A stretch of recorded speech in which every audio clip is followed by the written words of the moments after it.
Hello and welcome to Mandibil.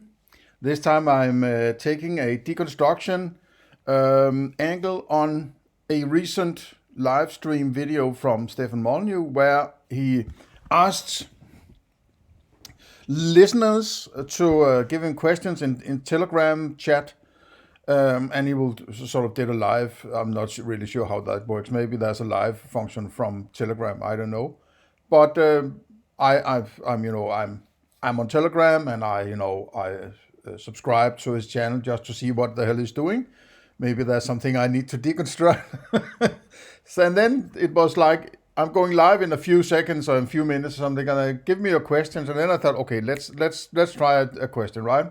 Let's see how we can choke on a foundational philosophical question, right?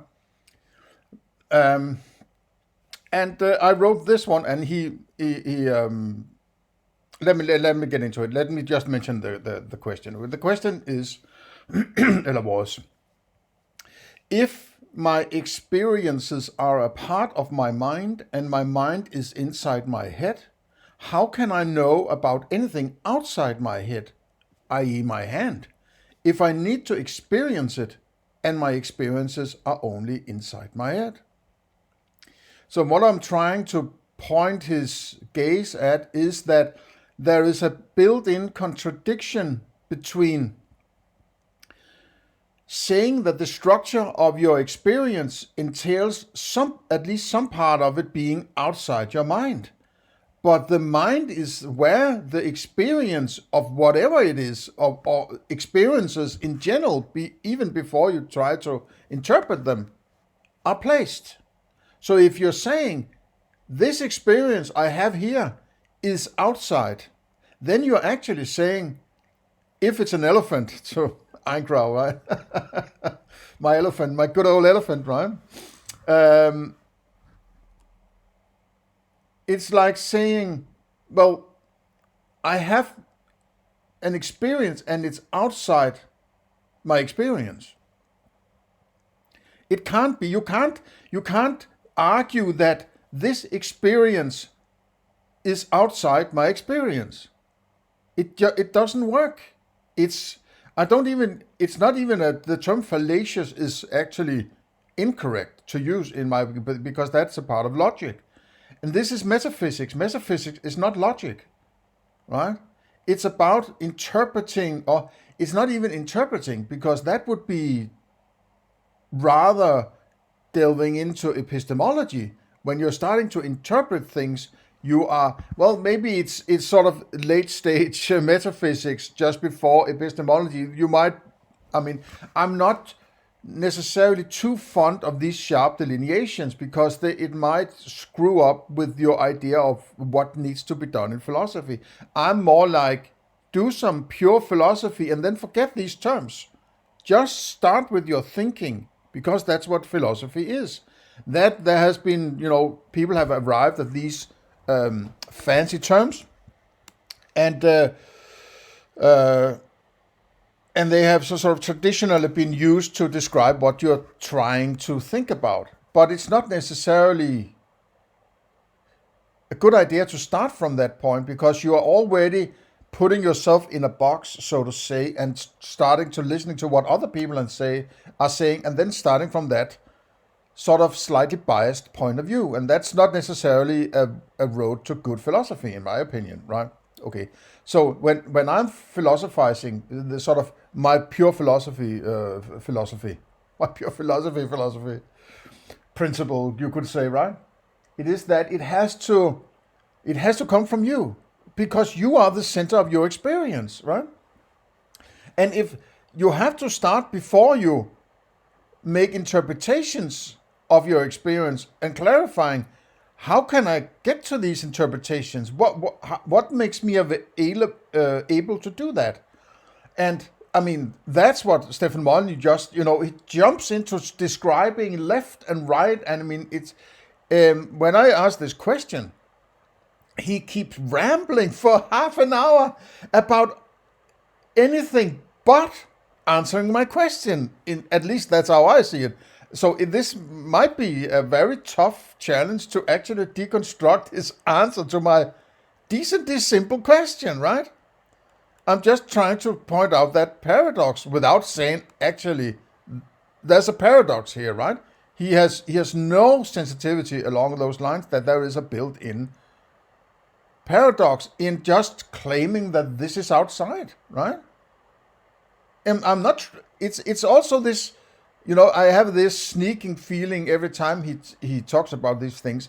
He's so afraid. He's like he doesn't dare to go there because he's afraid he's going to lose his mind or something, right?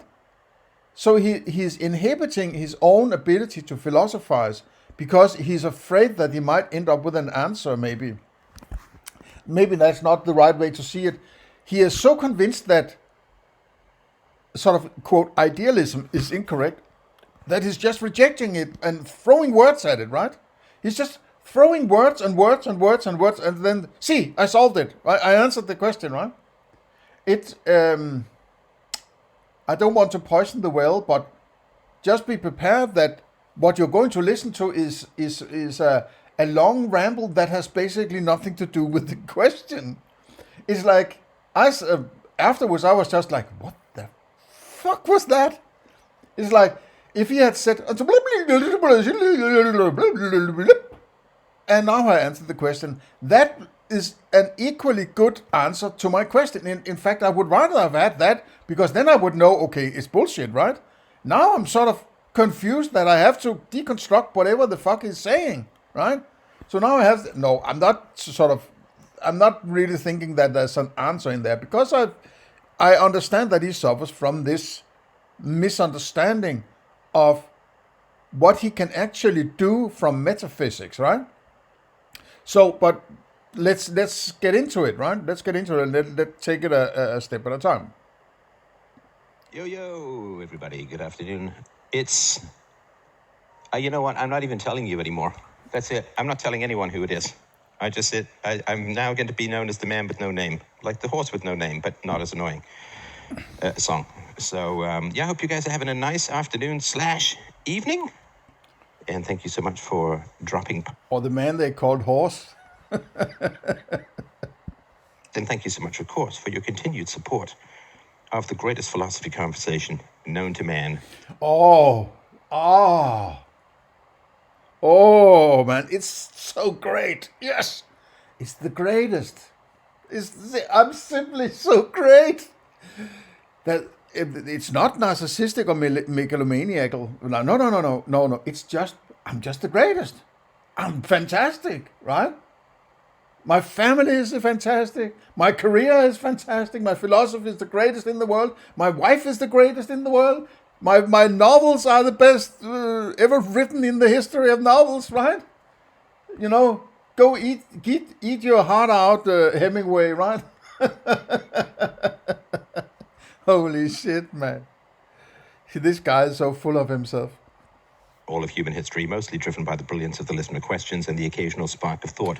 Oh, the brilliance of the listener questions. Oh, you're so great because you're my listeners. Yes.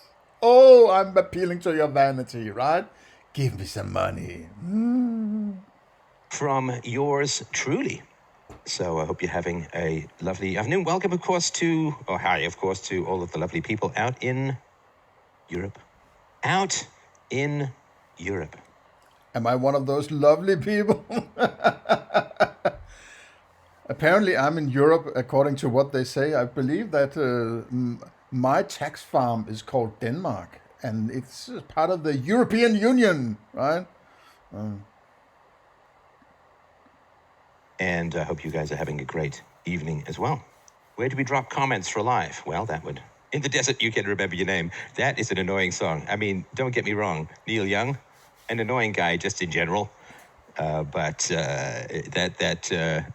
that gaslit helium voice is really something else. Philadelphia was an okay song, I suppose. Other than that, it's been how long since he had any kind of success in the music world? What can I say? And what was it? The guy. How long has it been since you had any success in the philosophical world?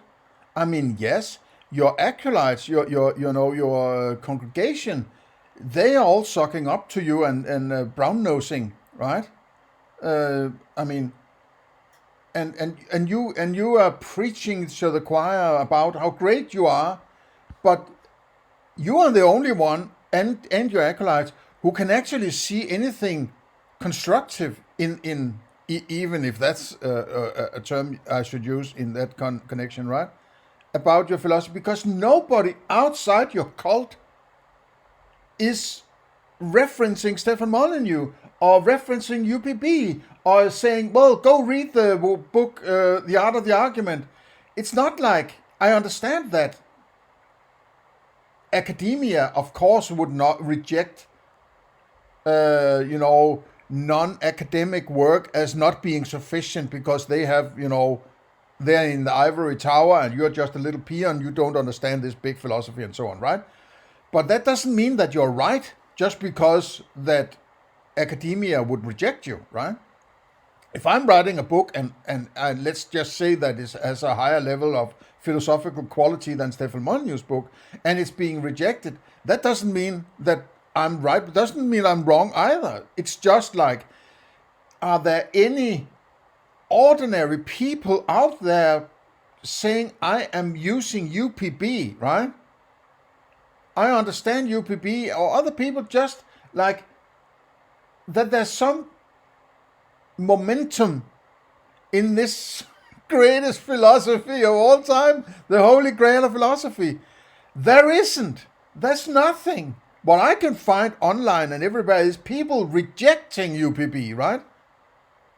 If you're saying that, okay, that these important, that there's these major areas of the truth and logic and empiricism and all the way up to a moral principle. Why? And that's the most important, right? So it's like, if people are rejecting UPB, why are you not taking that seriously? Because if they were accepting UPB, I bet you would say, well, I'm just great, right? So there's sort of a discrepancy between you not taking criticism seriously and the amount of people, which is actually this number, taking UPB seriously, right? I mean, it's like, if I build a new kind of transportation object, right? I've invented something. I say, I have invented, it's the greatest transportation vehicle ever. And nobody is buying it. Nobody's riding it. But people are actually trying to call into it and say, well, I don't think one tire is enough. Or you have placed 10,000 bananas under the vehicle. It doesn't work. Something like that, right? Or it's a circular argument vehicle, right? It doesn't work, right? And you're just saying, no. It's okay because it's the greatest thing since sliced bread. I invented it, so it must be great. So people are just saying, I give up with this guy. He's just, full of himself, right? So that's the sort of analogy to that he seems completely unable to. He doesn't seem to have a sensitivity towards deeper levels of philosophy. He has no sense of constructive criticism. Everything is a personal attack on him, right? It all smells, it all reeks of megalomania, right? Or narcissism. Because he cannot possibly, even if you fucking slammed it in his face, he wouldn't be able to see any problem with what the hell he's doing, right? And a very annoying, to me at least, right? It's annoying that this guy runs around thinking he's the Jesus of philosophy, right? And even if I ask a simple question like this, he answers on a completely different paradigm. He's sort of somewhere else than the question, right? He's so disconnected from. I mean, I'm even lacking words on how weird this is, right? I understand that he has a very weird approach to philosophy, but that is this far disconnected from anything that is constructive is mind-blowing to me, right? Okay, let's head into it. From Coldplay was saying how he started getting the song Yellow, that he was just goofing around at the microphone, making fun of Neil Young when it was all yellow. That's how he got that song going, and then what got his 20-year career, I guess, going. But yeah, that's just a little bit of music trivia for you there. The Commissar is in town. Yeah, that guy. Falco. Is that Falco? Rock Me Amadeus guy? Was that De Commissar? Yes, I think so. Yeah, he had a pretty tragic end. An addict and died in a car crash in some tropical hellhole. Anyway, so yeah, just wanted to remind you, this is not a pitch. Not a pitch, because it's free. But you can go to almostnovel.com and justpoornovel.com to get my free novels. Really, really, really, you owe it to. Well, I mentioned a year ago or so that I think he's going into novel writing rather than philosophy, right? There's no traction.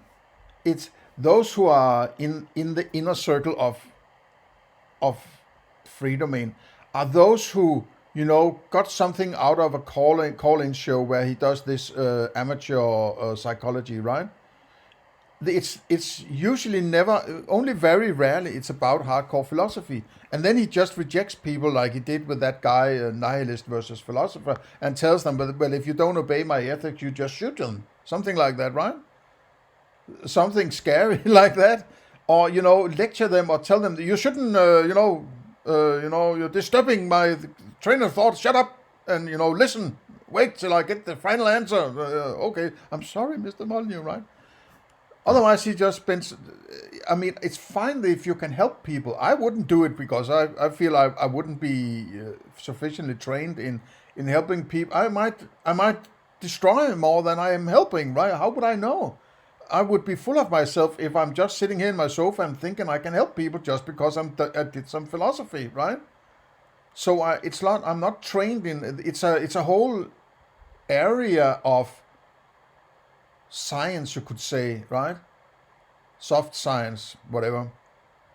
Psychology and psychiatry and whatever it's called. I'm not even sure the difference between them. That should say a lot to me that I'm should hands off, right? But if he can help people and they get something out of it and then they feel some kind of connection with him, those are the people sitting on the forum licking his ass and telling, you are so great because you helped me not spank my children. It's great, but that doesn't make them good philosophy fans, right?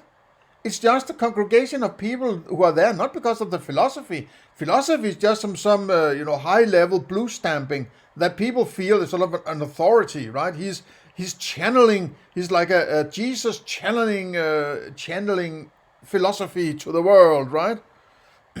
His big God, Father in the skies, the philosophy Father, through which he channels philosophy to the world, right? Something like that. This is, it's great literature. It really is. And if you want to know... So your books are great literature. It really is. Okay. Why not say 2 or 3 or 8 really? It's like, it's really, really, really, really, really, really, really, really great literature, right? Or a couple of minutes of really, really, really, really, really, really, really, really, really, really, really, really, really, really, really great literature, right? Isn't that a subjective, right? Because literature is an idea. That's not an object. What color does a literature have? Well, you could say there's a book, but that's not literature, right? Literature is your interpretation of the book, right? So that's a purely subjective. So now you're sort of spouting your subjective ideas about your own greatness, right? Sort of, it's ridiculous. And then it's going to lecture me about, objectivity and, subjectivity is bad and, your dreams and whatever bullshit, right? Okay. Because the difference between these 2 novels is about 6 or 7 years in terms of writing. And I actually have a novel called Revolutions that was my first, honest to goodness... Well, I wrote a novel when I was in my late teens called The Jealous War, about the First World War. And I think that exists somewhere on an Atari 520 ST disc. Somewhere in my house, but it was pretty good, but a bit scattered. Then I tried not writing a novel about boarding school, and I got about halfway through before I ran out of steam. And then my first real novel was Revolutions, about Sergei Nikhaev and Alexander Kirtsin, or Herzen, as it would be spelled. And it was, how do you make the world a better place? Do you go into ideology, or do you go into a family and love? These were, it's what I was really wrestling with, and I'm very glad that that novel helped me find the right answer. So I'll probably read that as an audiobook at some point over the next year or two, because I have a great affection for that. It's my first real piece of good writing, I think, good, solid writing and characterization. Yeah, it's funny because I was actually in theater school when I was working on that, and one of the things that I found really helpful to unlock the characters for me, I mean, it's very obscure, but one of the things I found really helpful to unlock the characters for me was to figure out what paintings they would paint as children and then paint those paintings. Because I might have skipped this introduction. It's coming soon, my question, right? But I might have skipped this. children have different ways of expressing themselves. Painting is a very vivid way of expressing yourself. And so I tried to figure out for each character, what would they paint when they were 6 years old and 10 years old? And I just recreated those. It really helped me get into the mindset of the characters. These are little tricks that you can use to unlock your creativity. So that was that's my little tip for you if you're an artist. Just try and figure all of that stuff out. Okay, so what do we got here? We got a brilliant question, but where is it? Oh yeah, when I wrote the question in that chat, in that text chat, somebody a few seconds later wrote, "What a brilliant question," and I guess it is. And Stefan Molyneux apparently also thinks so. Here is the question. If my experiences are part of my mind and my mind is inside my head, how can I know about anything outside my head, i.e. my hand? If I need to experience it and my experiences are only inside my head. Radical subjectivism for the win. No, that's a good... Oh, radical subject. You have to label it. You start by labeling people as, it's just the same as, Christians. So there are good people, bad people, evil, good. It's like you are one of these kinds of people. So people are already, it's a sophist trick to get you in a certain mindset that you're putting up a trench warfare, right? In that, it's I might also be doing that in a few now and again, and it's actually it's a bad habit, right? I shouldn't do that if I'm doing it, but in this case, it's just sort of radical skepticism, right? It's like, okay, one of these weirdos who are trying to destroy your mind or something like that. It's not really necessary, right? Just stick to the question. You don't have to, frame it in any way, right? Just stick to the question on what the words that are used in the question. He jumps into interpretations immediately, right? And underlying psychologies, underlying incentives, and whatever that he might dig out from his brain, right? And I might mention he did a few years ago, I think, a discussion with a guy called Jake Dyer, who apparently has trained himself or has been trained in philosophy and traditional philosophical terms, and he kept using these sort of fancy terms. And then Stefan Molyneux said, no, don't use all these fancy terms. Don't give me the history of the argument, and just stick to, my audience is an ordinary audience of ordinary people, so something like along those lines, if you get my drift, right? so that he would use terms that would, maybe it's just a way of getting around that Stefan Molyneux is not very well versed in these terms, so he's afraid of getting lost. But then he uses his audience as an excuse for why the debater on the other side should use some more common terms, so that Stefan Molyneux doesn't have to say, well, I don't know what you're talking about, right? But in this case, he jumps directly into framing it as a historical, statement, as radical skepticism, right? I'm not sure this is radical skepticism. This is a question. This is not a statement. This is not an argument, right? It's a question. You have to answer. It's not a statement. I'm not saying this is how things are, right? I'm asking, how do you get from one point to the other, right? So he's sort of on, it's like a freight train just going, he's not stopping the freight train and saying, okay, let me try to understand what it's actually doing with this question. He's just grabbing the question, going 180 miles an hour down the tracks, and then just spouting left or right the words he's just, that pops into his mind, sort of, right? It's a great question. It's really a foundational philosophy question, right? So the foundational question of philosophy is... At least he identifies that, right? True. Then the most important question, so the foundational question of philosophy... I have to just jump back a bit here. Sorry about that. Inside my head. Radical subjectivism for the win. No, that's a good question. It's a great question. It's really a foundational philosophy question, right? So the foundational question of philosophy is what is true. No. The foundational question of philosophy is not what is true, right? You have to have something that you can label as true before you get to truth, right? You can't just go around and say true, true, true, true, true, true, false, true, true, true, right? There's something you have to point to. There's something you have to refer to, right? And what does it mean that is true, right? If I'm experiencing elephant, is that true? Just by default. How the hell should I know? Sometimes I'm experiencing something that I figure out, oh my God, that wasn't. When one day I was walking in the woods, and I'm following the path there in the woods, and over a small hill, approaching me, was what I first thought was a fox. And then I suddenly realized, or they changed into a dog. There was something that made me, experience fox in that particular moment there, right? So, is that, it was true as long as I experienced it fox, right? When it changed to dog, then dog was true, you could say, right? What would it mean that, should I say that the dog is false? And if not, well, then it's always true. Then it's just, true is just you having an experience. Well, then you're just adding another label to what you're experiencing and saying, because I experienced that is true. You could also say that it's bibelip. That doesn't add anything, right? It's this this dog or this elephant is bibelip.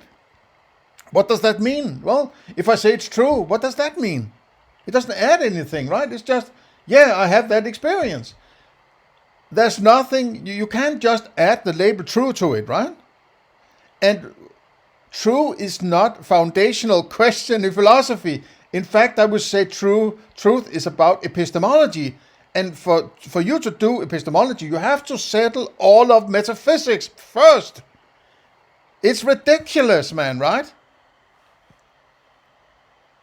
He doesn't understand the foundational thoughts you have to go through in order to get to something you can call true, right? I think I've written about 20 or 25 pages of my book so far, right? So the early stages of my book is very important. That's why it's very slowly, one page, one sentence at a time, right? I haven't mentioned the term true in those 25 pages yet, right? I'm still dealing with metaphysics and epistemology. I'm around epistemology now, right? I haven't mentioned the term true in yet, right? Because I can't do that before I have settled these things. I have to I would say you have to settle both metaphysics and epistemology, because that's what you need to do to arrive at something you can call true. If you don't have knowledge, how can you refer to something that is true? Because you have to have knowledge in order to say that knowledge is true, right? So you could say that it's about how you use the term true. But if you have knowledge, you don't need to call it true. That is also a sort of a problem that people are delving into in epistemology. And that true seems like an empty, hollow sort of label. Well, I would say that that's why I am treating truth as a part of making a proposition. And nobody disagrees about propositions being statements that can be either true or false. I've never seen anybody else. Somebody might be calling something a proposition which isn't a proposition, in my opinion. But when they're making correct propositions, they are not in doubt whether or not they're true. It's a statement that can be only either true or false. So that's a very anchor point for me, that it's propositions that can be true or false, right? Your experience is just your experience and nothing else. There's no arrival of true or false or anything like that with your experience.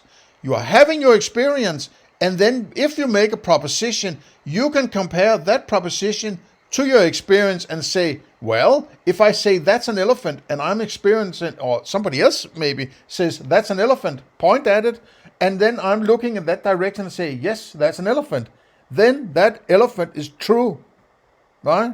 Or you could say the comparison between the experienced elephant and the statement about elephant is true, because it's the same concept that is referred to both in the experience and the concept. That's what makes it true.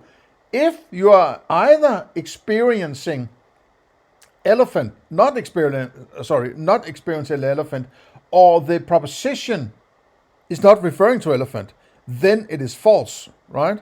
And there's a sort of a special case where you can point to an object, but for some reason it's so large or so unavailable that you cannot get the whole of the thing you're referring to. Then you have to say, I don't know. You can't say it's false, you can't say it's true, but it's there, but you can't get to there might be some kind of gray area that also that I need to address when I get to propositions, right?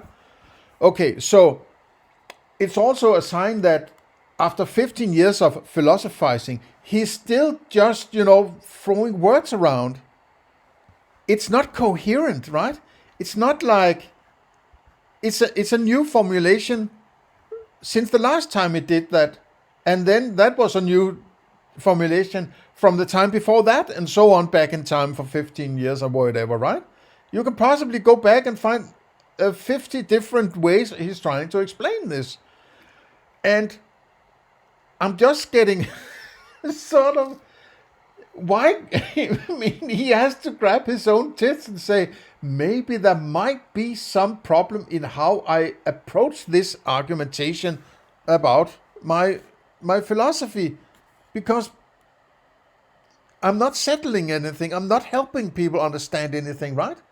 And I get the, maybe even the notion that that's actually the whole point, right?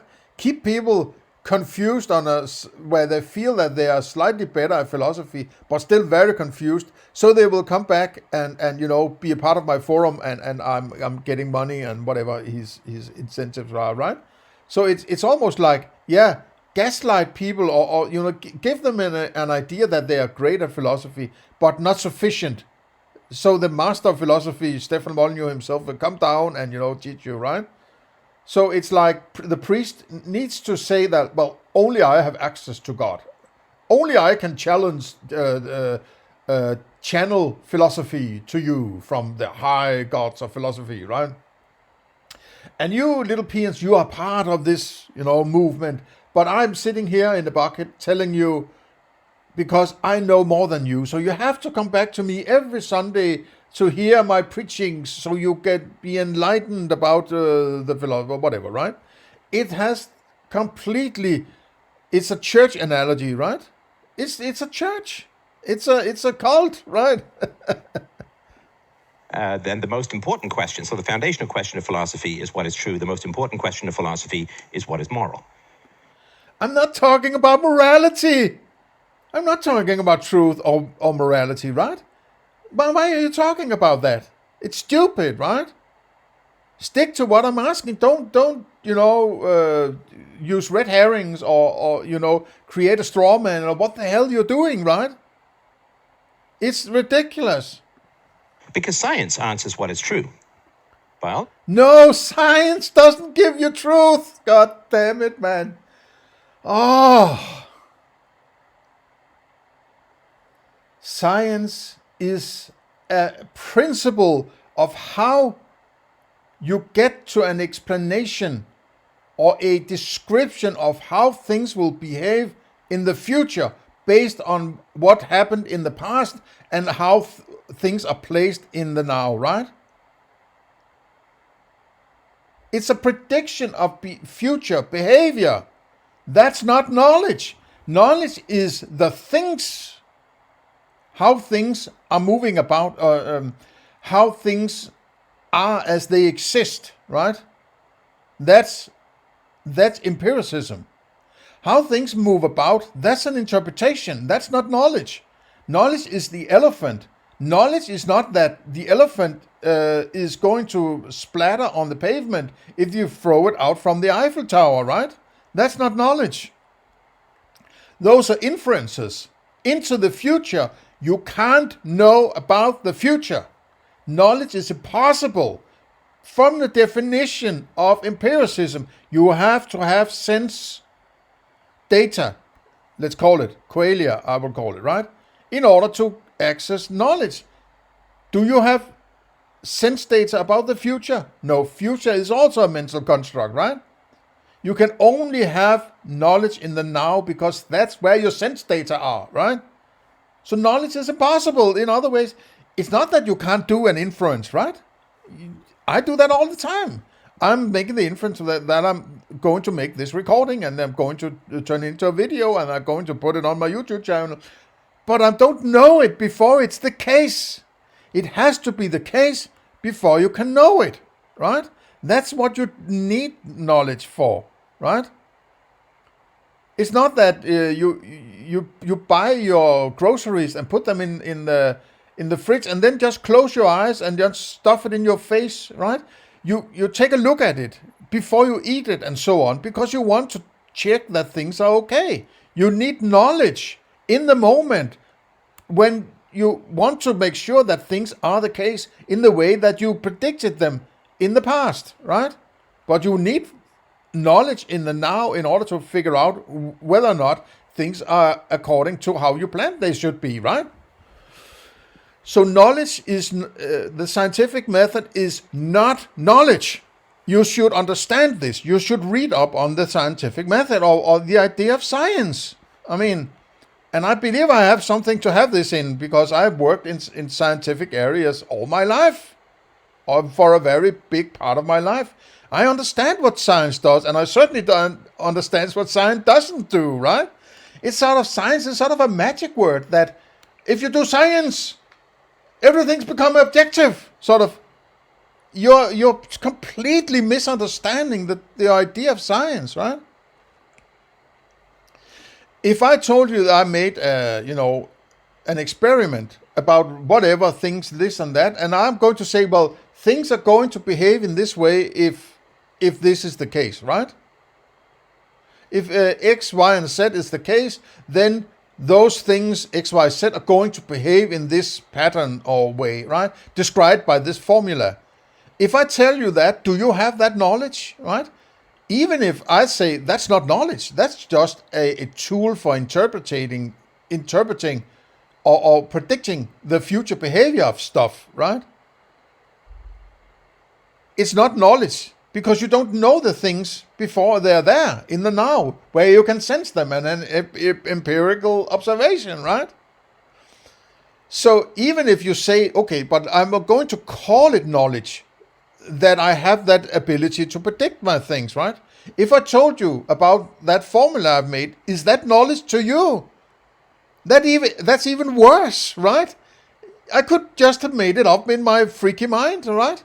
Or I could make some bad experiment that I'm missing a few variables that I didn't think of. Maybe I disregarded temperature or whatever, right? How do you know? You have no fucking clue, right? You would have to do that experiment yourself. And it still wouldn't be knowledge. Before you're in the situation where you see that elephant splattered out on the pavement below the Eiffel Tower, then you can say, that elephant is dead, right? Don't do this at home. Treat your elephants nice, please. He has no fucking clue what he's talking about, man, right? Of course, science is what is true. And no, science doesn't answer what is true. And science can't answer, right? A person can answer a question. There's no science floating around dealing out answers, right? It's not that I can tap into, okay, science, please tell me the answer. It doesn't work that way, right? I know it's a sort of a figure of speech, but be careful about this. It's not like there's some, higher power of scientism that tells me this is true. You better believe it or you're a bad person, right? Engineering answers what is true. Is it true that this bridge will stand up? But only philosophy. Is it true that this bridge will stand up? That's not about truth, you idiot, man, right? If you're making calculation on a piece of paper, you do not have empirical observations about a bridge, right? A bridge is an object in the world, in your experience, what you could call reality, right? That which is connection with your experience through your senses. Then when you're calculating something on a piece of paper, there is no bridge, right? So this bridge is not standing, right? It's on a piece of paper. I mean, why can't you understand that? Why is that so difficult, right? Is it because you need so badly this hammer of certainty that says, well, I've done the calculations according to the book I read and my university, so this bridge will stand.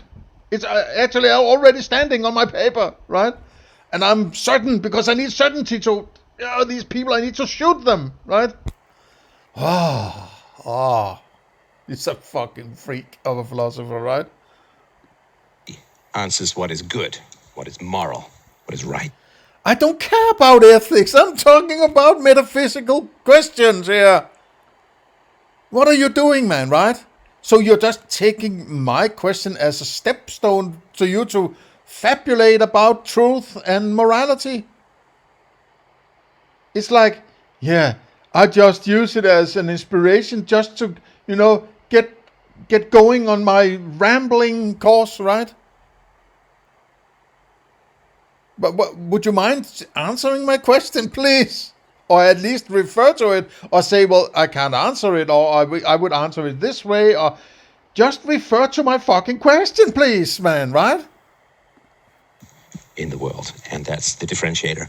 But what you're asking is a very important question, because we can't know what is right until we know what is true. I'm not asking you what is right. I'm not asking you what is true. Read the fucking question, man, right? Read it. I'm not asking you what is true. I'm asking you if you have an experience. It's in your head, right? The experience is a part of your mind, right? The mind is sort of a all-encompassing term for all that goes on in your thinking and your experience. Everything, right? Mind, right? That's where it is. And your mind must be inside your head, right? Because it's inside your brain and your brain is inside your head, right? So if I'm looking at this hand, if you say this hand, what I'm referring to, is outside my head, how the hell can I experience it? If it's outside my head, because it needs to be in there for me to experience it. So what am I saying? What am I talking about when I'm saying it's outside? Because it can't be. At least not what I'm referring to. This hand itself cannot be the thing outside, right? All of this is an experience inside my head. I'm just calling this the outside, right? Because that's what I need to use it as. But this is not the real thing then. This is an experience of whatever it is that is going on outside. And the point is then I have no access to that outside. I don't know what it is in real. The real hand, so to say, right? Or whatever it is, because I can't call it a hand, because that's the experience of it. That's what I call a hand. Whatever it is in the real thing, the thing in itself, as Kant would call it, right? I have no access to. Because I only have the experience of it, right? That's the question. He doesn't even freaking understand the question, right? He doesn't understand the significance of the question and the paradox that is potentially a foundation for his philosophy, his metaphysics, right? He's violating this paradox. He's not identifying the problem. And there have been a bunch of romantics, not the big-haired new romantics of the 80s, but romanticism is the all these 70s and 80s references, right? It's okay. I'm from the same generation, right? idea that beauty and morality are conjoined. Beauty and morality are cojoined. This is the truth, all you need to know, that beauty is truth and truth is beauty. But would you mind get to the point? It's obnoxious that you don't take my question seriously, right? Please take my question seriously. And that way, you can turn virtue, right? So you can turn virtue into something that is aesthetic. How can you just turn things? Is that because you have a sophist approach to things, that if you're just good enough sophist, you can convince people of everything, anything? Well, then I should treat you as a sophist, because that's your mentality. You think about, well, I can just, I'm a romantic, so I can tell you what is. That's sophist approach to things, right? You're not doing pure philosophy. Don't go down and do some pure philosophy. Right? But that's not what you're about. You're about sophistry. You're about convincing people. Arguments about convincing people that you're right. Right? The words, here's something very pretty. Wow, I really experience how pretty and beautiful this thing is. Therefore, I'm a virtuous person. And the great desperate quest of philosophy, it's a false quest, but the great desperate quest of philosophy is this. Try to give people a way of feeling virtuous without angering the evildoers. This is the very, very big question. It's the false hope of philosophy, the will of the wisp, as they say in Dungeons and Dragons in ancient Irish mythology. The will of the wisp is the light that you follow, the dancing light that you follow into a swamp to your death. And everybody wants to feel good. Everyone wants to feel moral. And there's no better way to feel good than feeling moral. Everybody wants to feel good by being moral. But the problem is that feeling good by being moral angers evildoers, who will then try and mess up your life in pretty horrendous ways, right? So the Romantics said, if I weep copious tears of subjugated beauty appreciation before the bust of David by Michelangelo, I have somehow contributed to the virtue of the world. And the statue by Michelangelo of David is absolutely stunningly beautiful and huge, by the way, way larger than a person. It's a couple of times the size of a person. For sure, it's big and it's beautiful and it's noble and so on. It's like... Why is it beautiful? That's your subjective understanding. I don't necessarily think it's beautiful, right? It depends on what I consider beautiful. And why is beauty? Why is not, challenging or interesting or, freaky? Also, why couldn't that be? I wouldn't say that a particular, let's say, Picasso painting is beautiful, but does it have to be beautiful to be interesting? It's challenging to me to look at maybe a Picasso painting. Not necessarily everything is done, but some of them are very challenging and very interesting and much more beautiful than just sort of a one-to-one natural sculpture of sort of a higher ideal of a human body or something like that. I find that kind of manipulative, right?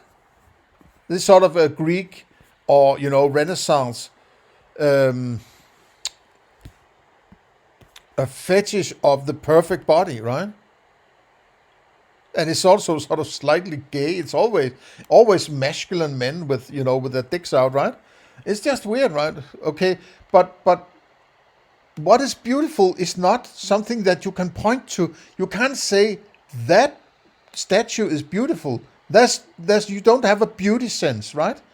You have your taste and your sight and your hearing and so on, but beauty doesn't arrive from any of that. That's something you arrive at inside your mind. So that's purely subjective. So you can't say some statue is beautiful, right? It's not something that it is. It's not a part of its being, right?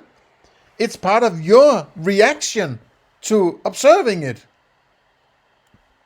So it seems like he's also violating his axiom about epistemology or about empiricism by claiming such and such a statue is just, it's objective, that is beautiful.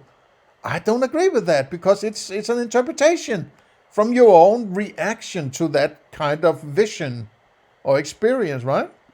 It was Brad Pitt and Fight Club before that was a thing. And it's wonderful to appreciate beauty. Beauty is one of the reasons we live.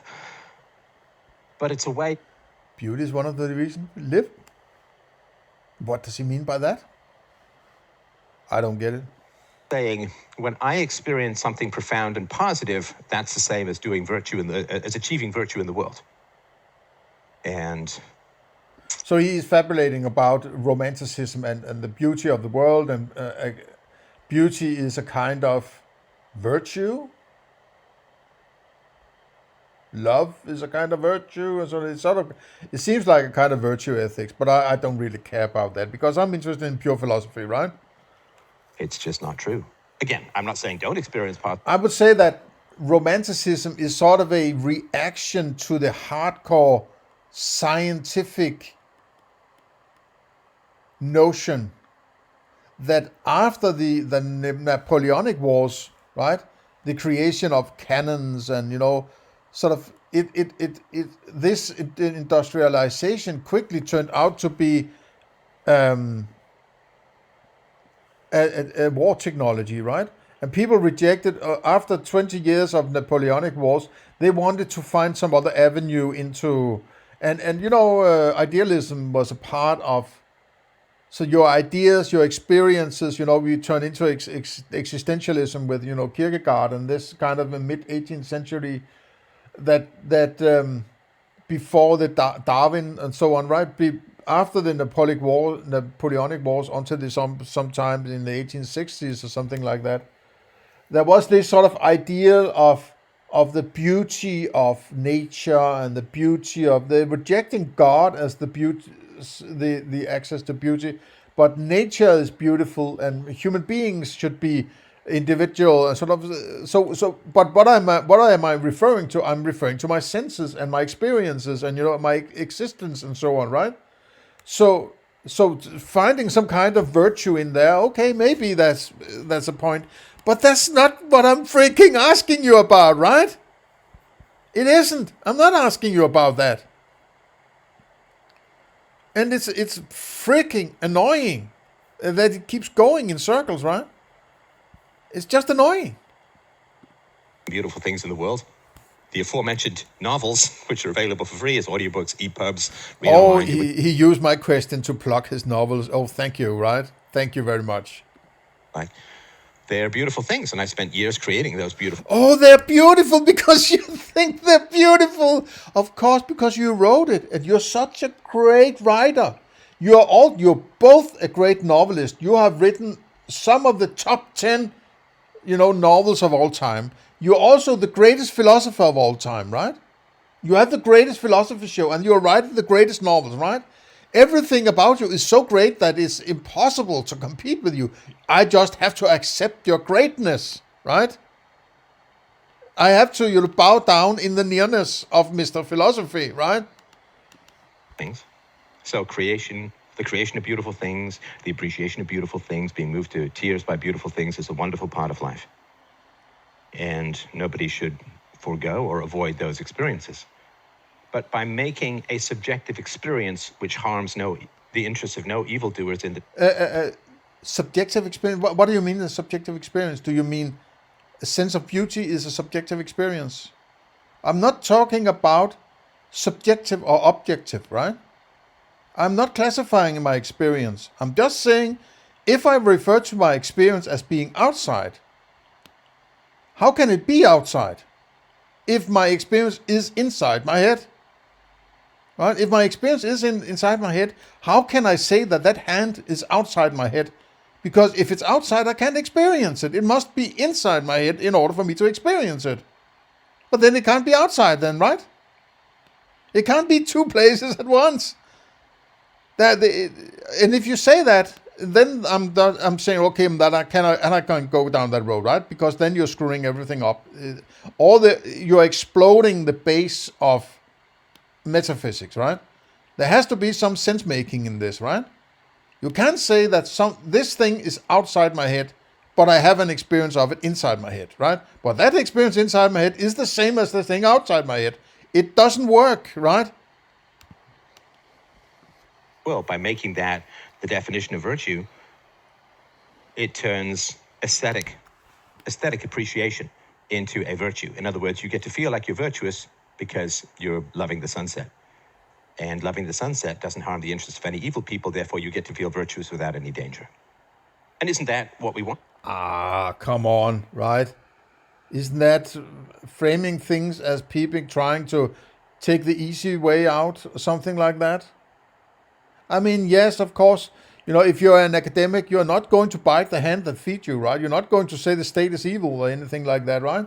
Or the state is working from an immoral framework of taxation, right? It doesn't allow people to say no, thank you for the services, right? So that's a so they're not going to point that out because they're taking the easy road out and saying, well, there has to be a state, right? I understand, but please don't just stick a weird incentive into me, right? I'm not going to eat any of your judgment of my incentives. It's fine. If you want to judge my incentives, that's fine. I would also do that about other people, right? But that doesn't mean I have to force them to accept them, right? My judgment of their incentives might not be their incentives, but I'm working from a judgment of their incentives. What I'm trying to say is that your personal judgment of other people's incentives doesn't necessarily have to be somebody else's incentive or understanding of their incentive, right? The third person, if you're sort of trying to frame me having some certain incentive about asking this question, or having a underlying philosophy of which this question is sort of an indication, then you're trying to tell your listeners that whenever there's something that doesn't fit with my philosophy, Stefan Molyneux' philosophy, or Stefan Molyneux saying, if they're spouting some kind of philosophy that doesn't adhere to my philosophy, it's because they have this or that kind of incentive. It's because there's something wrong with them, basically, right? It's the recurring theme in his argumentation is that if they don't agree with me, it's because there's something wrong with them. Then you can't trust their philosophy, so you have to eat my philosophy. It's like saying, politicians say, well, that politician is wrong. Implicitly, that must be because I'm right then, right? This sort of false dichotomy thinking. We want the feeling of achievement without any danger. That's video games. There's other ways to achieve a sense of achievement without risk, right? And you can buy an artificial girlfriend to feel like you have a girlfriend without the risk of rejection or actually having to win over a woman. So getting the effects without the cause is the great addiction, right? And everybody is desperate for a thinker who will give them a sense of virtue without putting them in any danger. Which is why so many thinkers... Yeah, okay, I can get behind that to some extent, right? They're sort of cherry picking. It's all of the same as saying they're cherry picking the philosophy to fit with their bias also. It's all along the same lines, right? But it's also, they should find some virtue or virtue-based description of actions or ethics that is not harmful to whatever power structure there already is, right?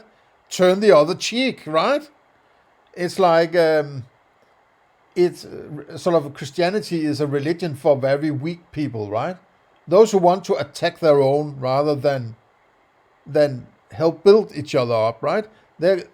Christians are those who attack each other, right? They say, you are evil, right? Within the congregation, right? It's only sort of certain times when when Jerusalem is being attacked by sort of foreign power, then they can band together and attack them, right? So But the Inquisition, it's mommy and daddy killing their children, right? I mean, it's ridiculous. Christianity, right? It's very cowardly to attack a religion that commands its followers to love their enemies, right? There's no danger in that, right?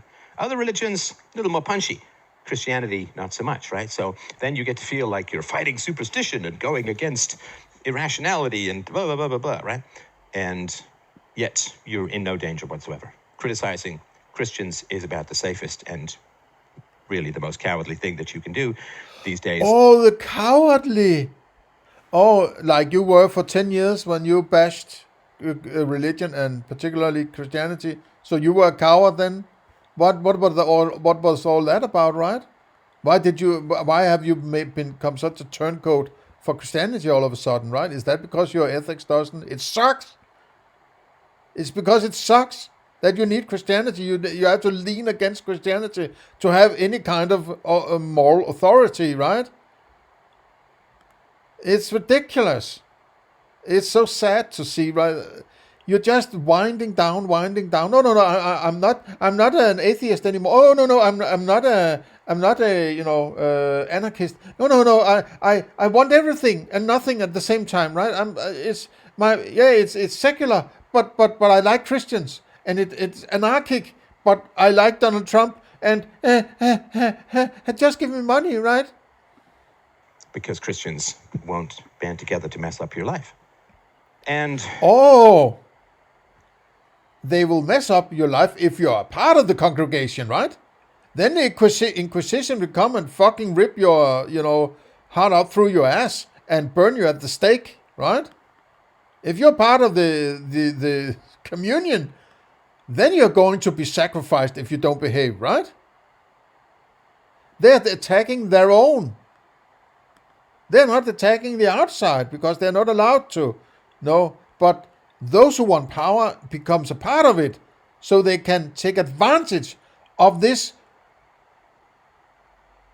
gaslighted, manipulated, undertrodden little peons in this society that can be taken advantage of, right?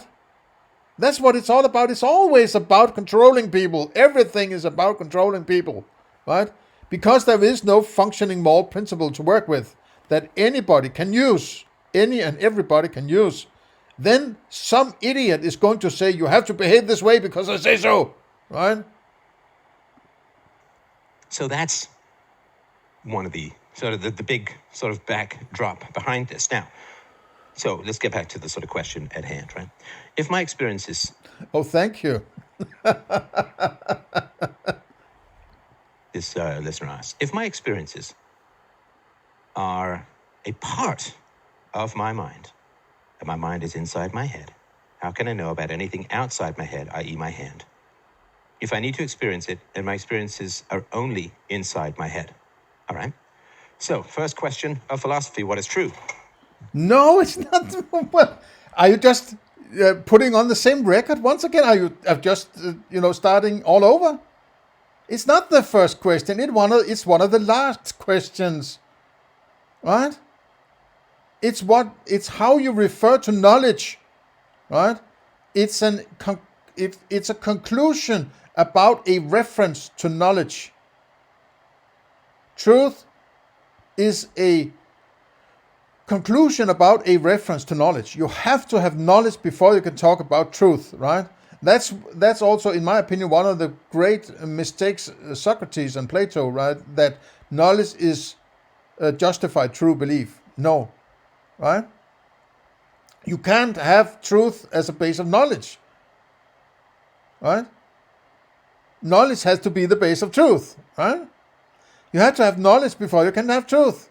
Because what does it mean if you don't have knowledge that you're calling something true, right? True is something that is, you are affirming something. That is true. That's true, right? So you're referring to something. That must be some kind of knowledge. Then you can use truth as knowledge. So truth is not foundational, right? It's one of the last things you refer to, you talk about in your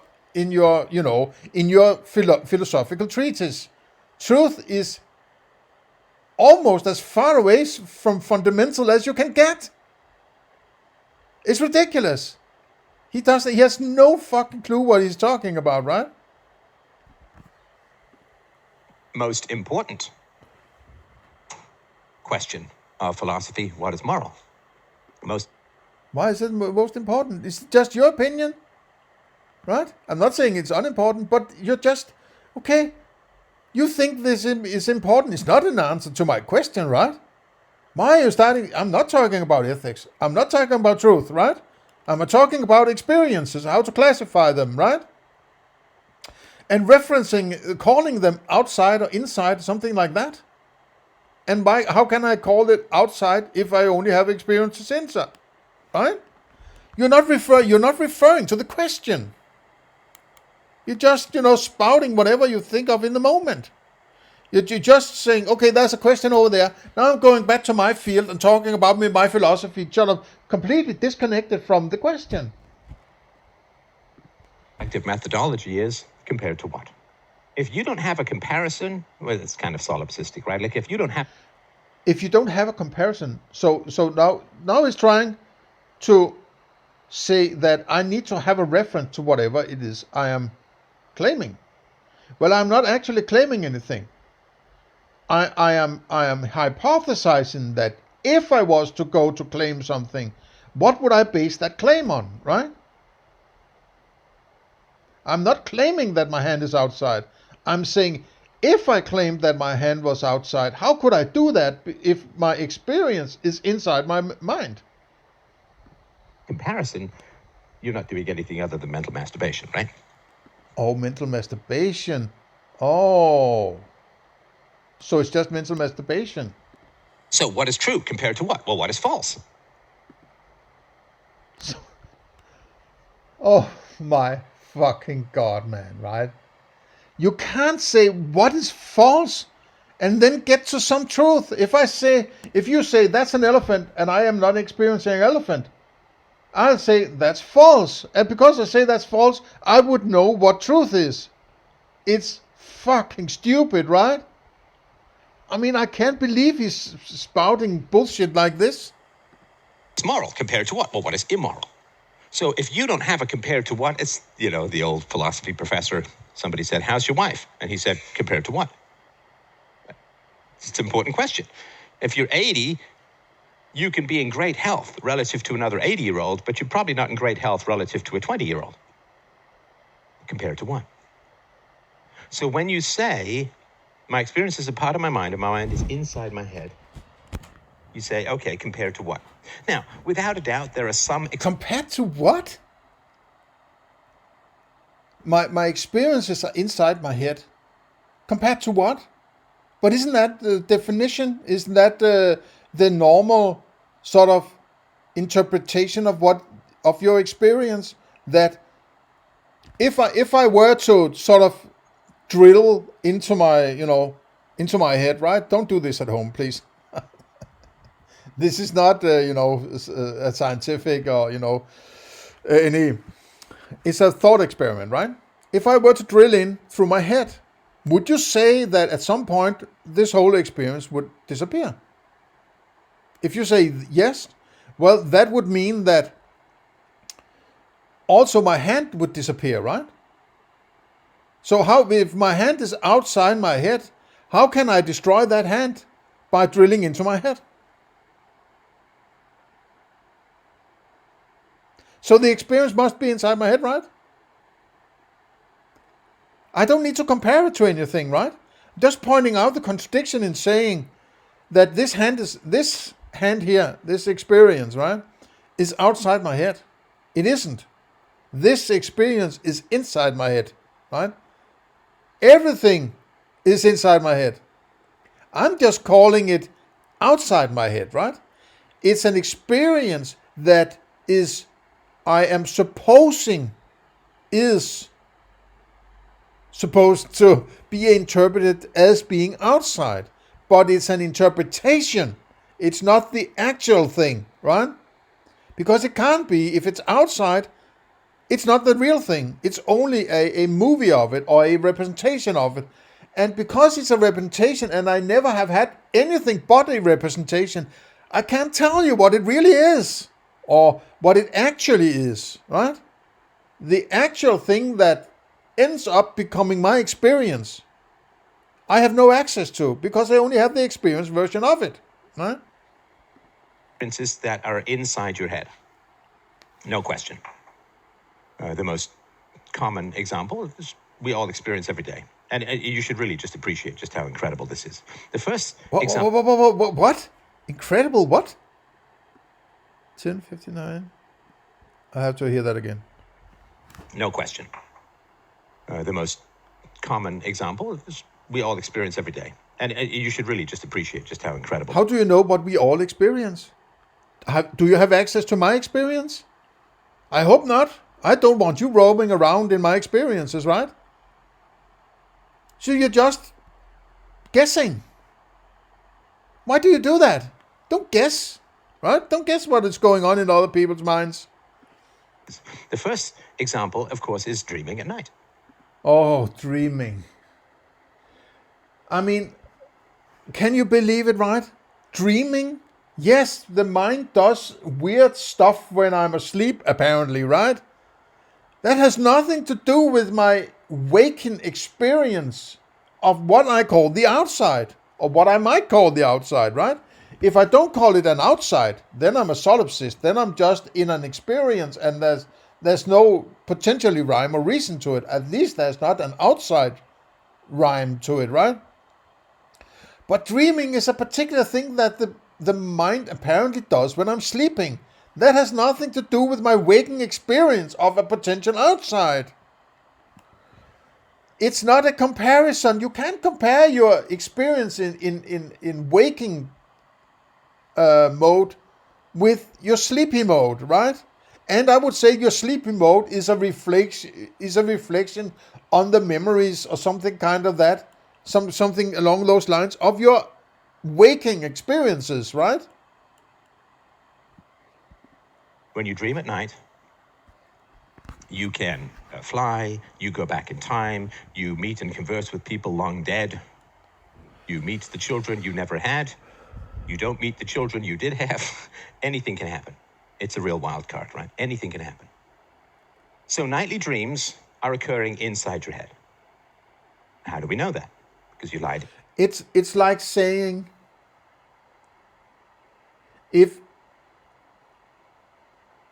let me think of a good analogy here, right? What he's trying to argue is, if I'm going into one grocery store and things are placed in a different way there, it explains how I should understand another grocery store, right? If things are arranged in a weird way in this grocery store, it explains the validity of another grocery store I'm also using. What kind of stupid argument is that, right? You can't go around the question and say, well, there's sometimes you have this dream and that is not real. Therefore, my waking thing is real, right? That's stupid. It doesn't explain anything, right? And by the way, you're not referring to the question. Bed, and you get up in the same bed with no indication of travel, no soreness of muscles. You're doing things that are physically impossible in the real world. And of course, if you were to set up a camera filming it... The real world, what is that? The real world? You're just mentioning the real world. What is that? You can't take that for granted because it's a foundational question. You have to start with basic axioms here, right? You can't just refer to the thing you're trying to prove or trying to elaborate about, right? Or philosophize about. You can't. So the real world, is that my hand? Is that the real world? But that's the thing I'm trying to challenge, right? I mean, come on. Oh, it's bad, man. Oh my God. All night, you would see yourself lying in bed and not flying over a jungle in the Jurassic era, right? Whatever it is. But you putting something between you and your experience of whatever it is doesn't validate your experience. Then you're using some kind of video recording. That's also an experience of a video recorder, right? That doesn't validate whatever that video recorder might have recorded. You're still using your experience, right? Is that video recorder outside yourself? Well, if it's outside yourself, how can it be experienced inside your mind if it's outside your mind? It can't. You're just walking around the question without answering it and sort of throwing words at people to make them believe that you're actually answering it. You aren't. You possibly don't even understand the built-in paradox that I'm trying to point at, which is a foundational flaw in your metaphysics, right? Dreaming of, right? So you know for sure that these things are occurring inside your head. Now, they don't occur solely inside your head. We don't know what the dreams would be like if somebody born blind, deaf, and dumb. I don't know if Helen Keller ever discussed these things, but what we see in our dreams is what we have experienced in the world, right? So people born in the Amazon jungle dream about the Amazon jungle, I assume, or mythologies or stories that they heard when they were younger. People born, the Inuit dream of snow and igloos and whales and, seals and all the polar bears and so on, right? So our dreams are a sort of scrambled up mishmash with usually moral instruction, or at least instruction on authenticity, assembled by our unconscious to help us guide our way through life. So they come from the empirical world, but they are not in the empirical world. So the things that occur directly inside your mind, like I mentioned the other day, I was working up north and had to sit there for an hour in the snow while someone had to go back to the tent to get some drill bits or something like that. And I went through an entire album in my mind. And after a while, you could almost hear it clearly, if that makes sense. But of course, I knew that there wasn't any real music playing. If you have tinnitus, then you hear a high-pitched whine in your ear, but it doesn't come from any external source, which you can test, of course, by doing recordings and asking other people if they hear it, or seeing if you can see the vibrations on an oscilloscope or whatever it's going to be, right? No, vibrations on an oscilloscope is not a sound. You can't hear a vibration. That's a vision, right? You can't transform from one sense to another and then, validate that other sense by another sense, right? You have to, if you hear a sound, the only way you can hear a sound is by hearing a sound. You are violating basic metaphysics here, right? You can't say, oh, okay, but I've changed it into some, some light source. Then all of a sudden I can validate that sound. That's bullshit, right? It's bullshit. So you have things that are subjective in your mind, and especially if you've ever experimented with something like conscious dreaming, vivid dreaming, dreaming where you try to take control. My daughter's very good at that by all reports. But so if I can't remember what it's called, but if there's something that there is, that you can take control in your dreams, then you can know that it's not a totally objective thing that is going on, right? So all of that is ways that you can say there's stuff that goes on directly in my mind, although it is derived from the external world. Like, have you ever dreamt of anything that you have never experienced, right? It's kind of a big question, right? Have you ever dreamt of anything that you have never experienced? And this is something I read in a book, Invasion of the Body Snatchers, from many years ago, where somebody said, we don't really invent anything new. We just assemble things, like a dragon is a big lizard with the wings of a bird or of a bat or something like that. And, we see fire. We know that fire gets bigger when you blow on it. So the idea of fire breath comes from that. And so we don't, a unicorn is just a horse with a horn on its head, that kind of stuff, right? A mermaid is just a human, usually a well-endowed human female with the legs and tail of a fish. So we don't really come up with anything new. We just kind of scramble and reassemble and all that kind of stuff. So there's stuff that is directly subjective to your mind, although it still comes in from the empirical outside world. And then there is stuff that is in the empirical outside world, but our experience of it is subjective, right? So there's internal, purely subjective things like dreams. I was just... no, this is about conceptualization, right? If you have a concept like elephant, right? You could have sub-concepts within that elephant, like trunk, like, what's it called? Ivory? No, what's it called? The horns. A tail, legs, carcass. What's it called? Uh, the body of the elephant, the stomach, right? So these, if it was a narwhal, it would have a tail and some fins and then a horn, right? But you could, because the mind works in such a way that it can use previous conceptualizations to conceptualize new objects, like, oh, that animal does also have a horn, right? But you, in your mind, you can take these sub concepts and stitch them together into, for instance, a dragon, or a what is called a dragon, what they refer to as dragon, or what they refer to as a unicorn, right? It's just bits and pieces from various sub-concepts stitched together in a fashion that you haven't experienced, right? So yeah, but that's a basic conceptualization, I would say, right? And then there are objective things with subjective experiences. There are objective things? What are those things? What does it mean they are objective? What is that? Explain the term. You can't just bring in a term and say that is objective. What is it? What does it mean that it's objective? Explain yourself, right? You're not answering the question. You're just throwing around words without attaching them to anything that has relation to the question, right? So if you are let's see here.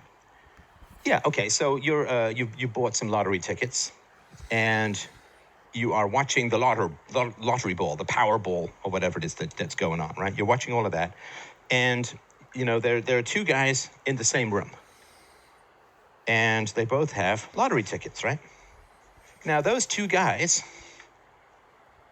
if one of them wins and one of them loses, they're going to have very different experiences of that, right? The guy who wins is going to be super happy that... That's not an experience. That's not an external experience. It's not empirical. It doesn't arrive through the senses, right? I'm talking about things that arrive through the senses, like my hand, right? Your feeling of hunger, your feeling of sadness or happiness, and so, they are not arriving through your senses, right? You understand that, right? So I'm referring to implicitly something that is outside, right? And if it has to arrive from the outside in any form, shape or form, it has to go through the senses. We agree about that from an empirical standpoint, right? That's our common, axiom we're working from. Otherwise, I am completely on bare land with your philosophy if you're not supporting empiricism, because you have said that so many times. And you have also said that means that knowledge arrived through the senses. So knowledge of my hand from the outside arrived through my senses, right? So why are you talking about this guy is sad and this guy is happy or whatever in a lottery competition? It's ridiculous, right? Why don't you stick to the question at hand? One. And the guy who's lost is going to experience both loss, sadness, greed, and envy, right? Lost sadness because he lost, and envy because his friend won, and greed because maybe his friend will give him some money from his winnings, right? Now, they are both experiencing the same objective thing, which is the numbers rolling off the lottery machine, right? They're both experiencing the same objective thing. Well, a number is not objective, right? It's not an object. A number is an interpretation of a certain pattern on an object, right? A number is an interpretation. It's not an object, so it cannot be objective, right? Now we are going into some where are the delineation of what is objective and what is cannot be determined as objective. I would say it has to be an object for it to be objective. A number is not an object. It's a certain recognition of a pattern that you call a number. and a reference to some kind of counting or something like that, right? It's not objective. But they are having opposite subjective experiences, right? So Opposite. So there are only two experiences possible, right? Now you're limiting to a dichotomy. So those, what are you doing? What the hell are you talking about, right? Has nothing to do with my question. the objectivity translates into subjectivity. And then there is objectivity, so pure subjectivity, objectivity which translates into subjectivity, which is your subjective experience of objective things. And then there's objective... Oh, God, man. Let me get back here. And then there is objectivity, so pure subjectivity, objectivity which translates into subjectivity, which is your... Pure subjectivity, and then objectivity that translates into subjectivity. Objective experience of objective things. And then there's objective experiences of objective things. Then the objective experience of objective things. So now we are into a trichotomy, the translation of between objectivity and what the fuck are you doing? I mean, objectivity is something you do after epistemology. You have to have knowledge in order to understand what is objective, right? You can't base objectivity on nothing, right? You are referring to something, an object that you call objective. So you have to have knowledge of that object in order to refer to it. And I would say you even have it has to be true for it to be objective, because if it's not true, there isn't an object according to your experience. So it can't be objective, right? So you have to have metaphysics, you have to have epistemology, you have to have objectivity in order to talk about these, or an understanding of objectivity based on the previous things, in order to talk about objectivity and subjectivity, right? So you're just, I mean, it's like, yes, it's all settled. I can talk about objectivity and subjectivity just like throwing words around, right? So if you're standing out with your friend in the rain, it's raining, and you're both getting wet. Why are we both getting wet? How do you know? It's just a claim that you say, okay, we are saying that we are both getting wet, but that does not mean I'm getting wet. It's an hypothesis. It's an inference about a future situation, right? I'm not talking about a future situation. I'm sitting here looking at my fucking hand, right? I am in the situation now. I'm not talking about a hypothetical situation with rain or whatever, right? I am looking at my fucking hand. If this hand is outside my head, well, it can't be my hand then, right? What the hell is it? Because it has to be inside my head in order for me to experience it, right? So that is an objective experience of an objective thing, right? So we got dreams, subjective. We've got emotions, subjective, objective. And then we have sensation, so to speak, objective. What?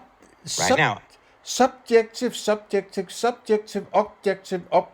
objective. What the hell are we talking about, man, right? I mean, how can you relate to what my question? Can you use the idea of hand and mind and experience in this objective, subjective mess you are talking about? I have no understanding what you mean regarding to my question. I'm thinking that you're trying to answer my question, actually, right? That might not be the case. I'm really in doubt now, right? I mean, it's ridiculous. You're not talking about my question. You're just, your weird ideas of the world is just, train of consciousness or whatever it is, right? Stream of consciousness. You could, of course, invent scenarios where, somebody's paralyzed, they have no sense of feeling and blah, blah, blah. But we're talking about the general human experience, right? So... The general human experience. Why don't you just stick to your own experience and explain that, rather than telling everybody else what they're experiencing? Because you have no access to that, right? And if you have access to that, please explain how you have access to it. I mean, it's what is called the problem of other minds. You can't experience other people's experiences, right? Otherwise, you wouldn't need the idea of true or objective and all this bullshit, because you will already know it, right? You could just tell what you're thinking about an elephant, right? You're experiencing elephant. No. What you're doing is you're saying, I'm experiencing an elephant. And because I'm experiencing elephant, and I believe what I'm experiencing is outside my head, you must be experiencing elephant. And if you say something else, there's something wrong with you. You're trying to manipulate me, right? That's the problem with your fucking freaky metaphysics, that you think you have direct access to that thing you can't access. And because people are having different opinions or understandings of this thing you call that objective, never changing, whatever, outside yourself, you think that you must be some kind of authority going around telling people what is actually there, right? The truth of this and the truth of, the pandemic and the truth of whatever, right? Because you think you are accessing that objective outside. You are not. All of your experiences are inside your mind, right? Even if you call it the outside, it's still inside your head. It's a representation of a potential outside, right? Objective is, if you and your friend both put your hand into a fire, you will both experience pain and be burnt. How do you know? Because it's in the future, you can't know it. Yeah, it's very likely. I would say I'm going to bet whether or not I'm going to burn my hand if I'm going to stick it in the fire. Yeah. But I'm not trying to talk about what might happen if this is the case. I am referring to this hand I'm experiencing, right? If I'm experiencing this hand outside myself, what the hell is it? Because my experiences must be in here, right? So if I'm saying it's outside, what the hell is it? It's not an experience then. But if I can only access things through my senses, it has to pass through my senses, right? And if I pass through my senses into my mind for me to experience it, then this can't be my hand if I say it's outside, right? Can you see the paradox, right? That is not a subjective experience. That's not like, I won the lottery, or, oh, I'm sad I didn't win the lottery. That is an objective experience. You both put your hands into the fire, you will both experience pain, and you will both get burned. Okay? So these are three broad categories, right? Subjective dreams, objective emotions, and then objective sensations. Now, you may be able to consciously control your dreams. You may be able to talk yourself in and out of various emotions. And part of maturity, part of wisdom, is learning that not only you can, but you should talk yourself in and out of various emotions. Right? What the hell is he talking about? If you don't get... I'm not talking about emotions. I'm talking about a potential external world, i.e. my hand, right? I'm not talking about my emotions. I'm talking about empirical reality, right?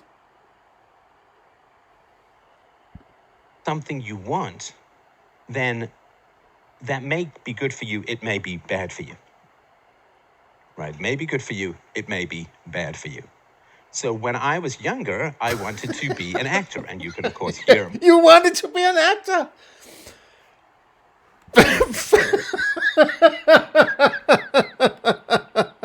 I don't give a flying fuck about your desires to be an actor, right? I'm talking about metaphysics here, man, right? Oh my fucking... Yeah. You're talking about the most important question in philosophy, but let me tell you about my actor aspirations, right? Oh my... Oh fuck... Oh, man, what a fucking idiot, man. Oh. Yeah. It's one of the foundational questions of philosophy. But you know what? I wanted to be an actor, Actually, you still are. And that's all you are, right? You're a fucking actor.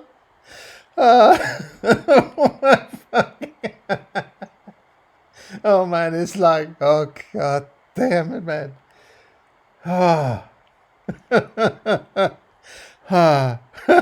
Let me tell you about my acting.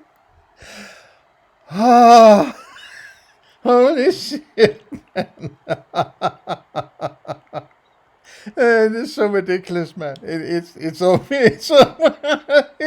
on Monty Python level of stupidness, man. Yes, it's the most important question.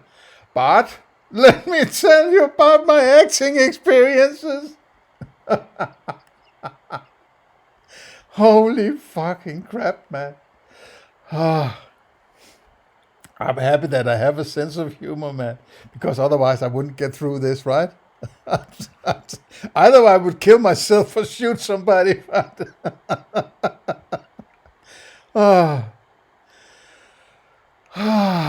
Excuse me. I have to get through this. Okay, there's only 12 minutes to go so before we might arrive at something I can use, right? Let's see. Okay. Acting chops in my audiobook readings, the novels, right? Oh, yes, your acting chops. So we can see how you act by your voice. So you're acting out voice acting.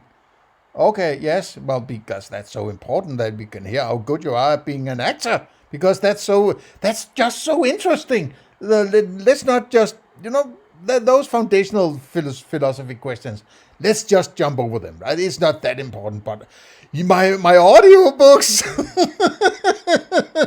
Fuck you, man. And it's like, it's pretty good, man. It's pretty good. It's pretty passionate, pretty powerful. When a character is crying, I weep. I mean, it's of course pretty you on, do. especially Yes. it's my writing. I'm my living topics. I'm living my So I fantasies. wanted to be an actor. Now, for various reasons, I did not pursue that, and that was disappointing to me at the time. But it turned out to be much better for me in the long run. Oh, but it didn't necessarily have to be turned out to the better in the long run. That's after, hindsight is always 2020. And if you're a sophist, you can always argue how you are much better off now with whatever it is you got, right? Yeah, you will always be able to say, yeah, but it's for the better now. I was in politics. Then I went out of politics, and I'm better off now because I went out of politics, right? You can always after rationalize whatever action you take. That's a sort of sophist trademark, right?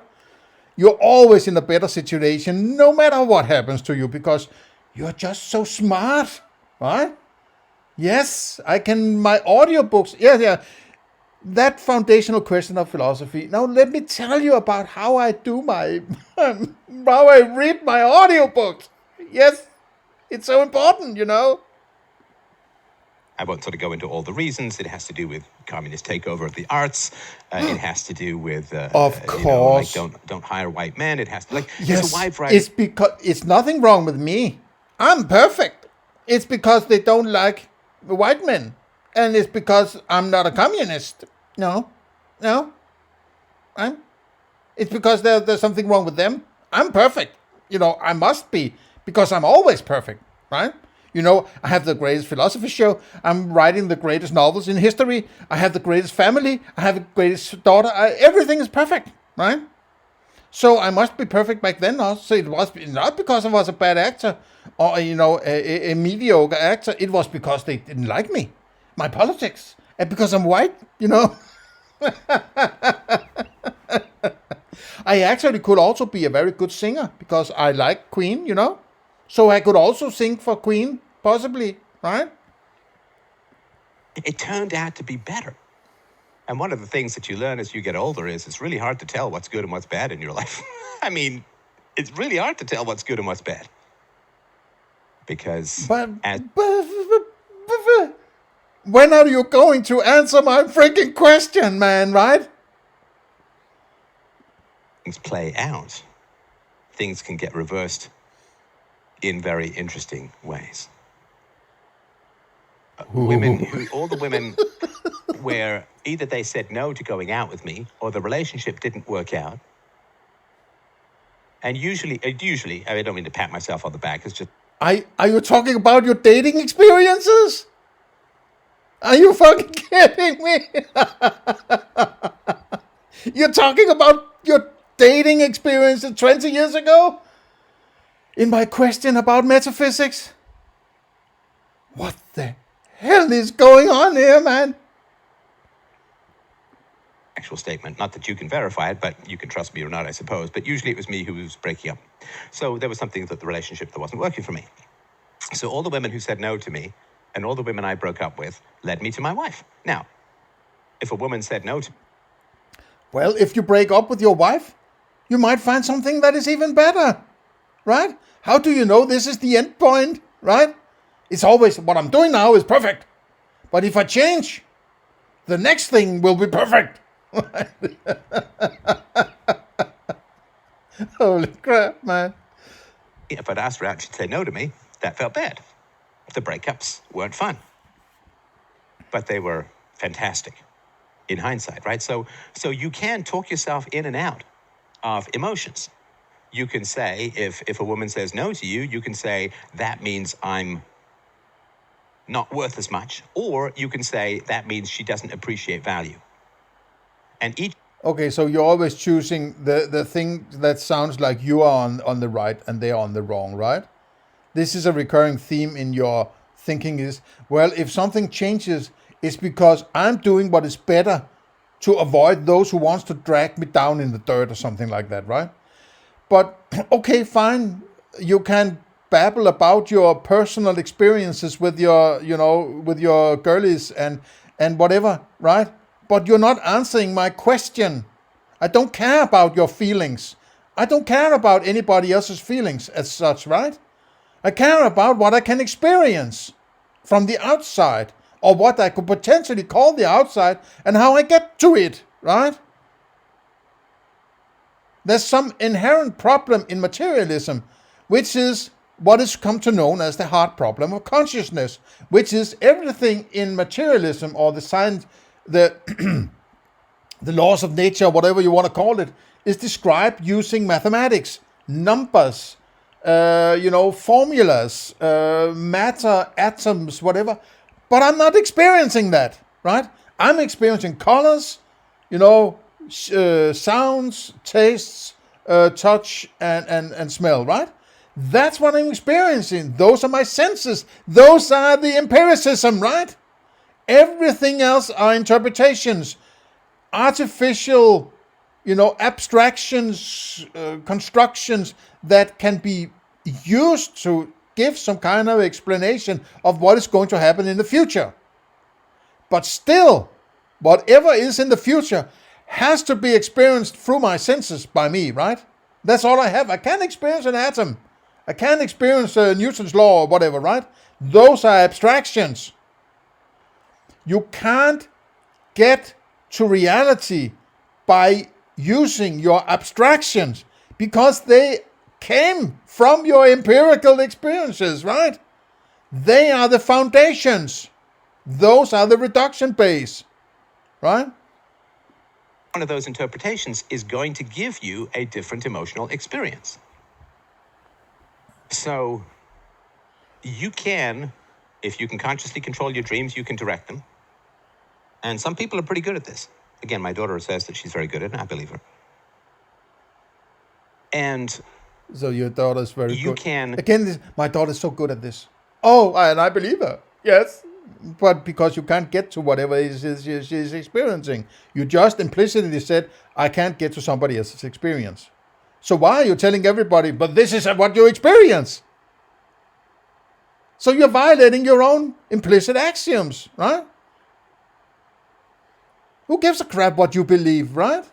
I'm talking about what I can experience and how I handle it and how I get to this experience of an external world while it all apparently should be inside my mind, right?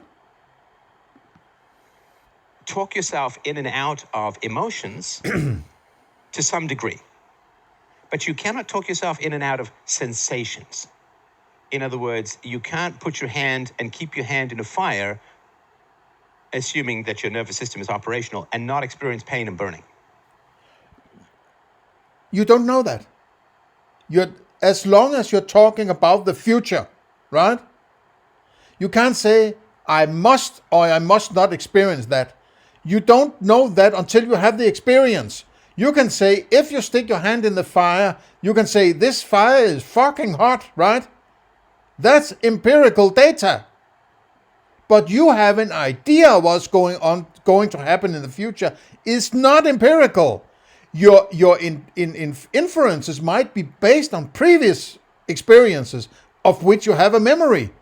But that's not the same as saying you knowing that future, right? You're stretching the limitations of knowledge here, right?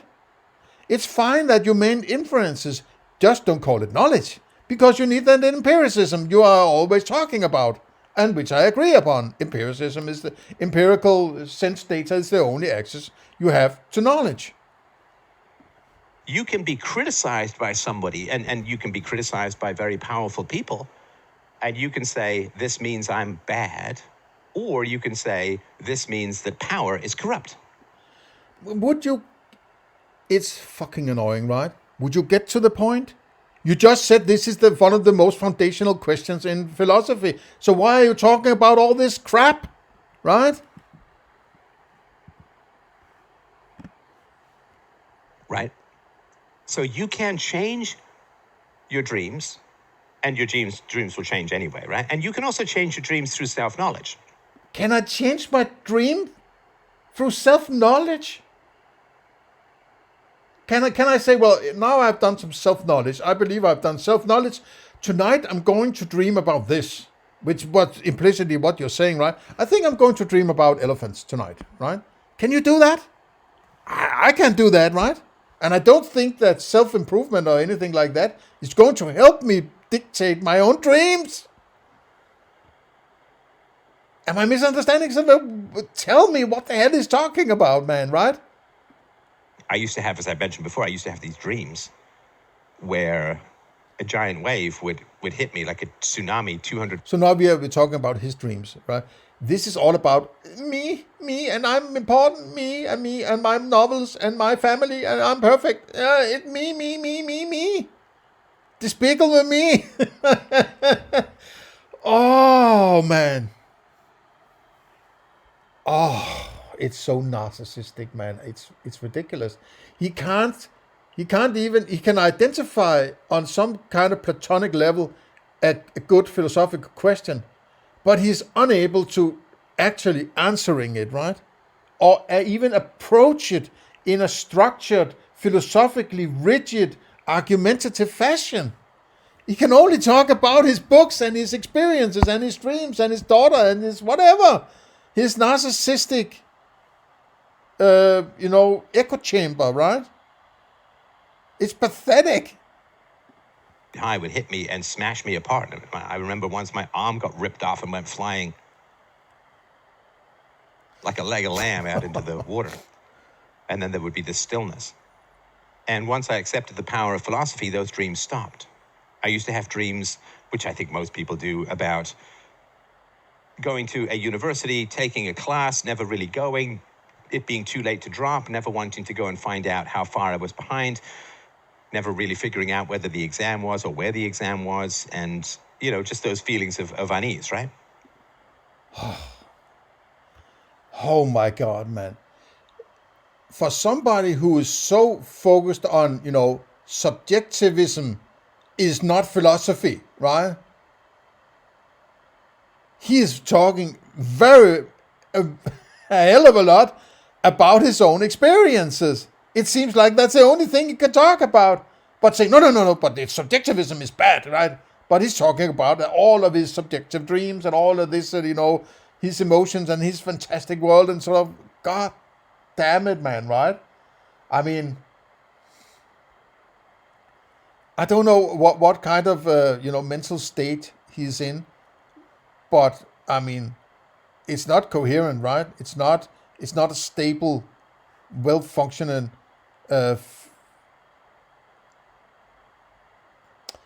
together and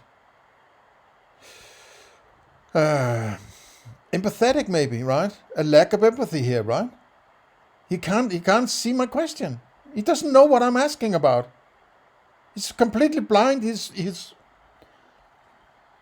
in his echo chamber of this is the standard answer. I'm creating standard answer. I'm brainstorming about this answer. I'm throwing words at you. Right now I've thrown 3,000 words at it, so I must have proven what I'm. It's like, oh man, right?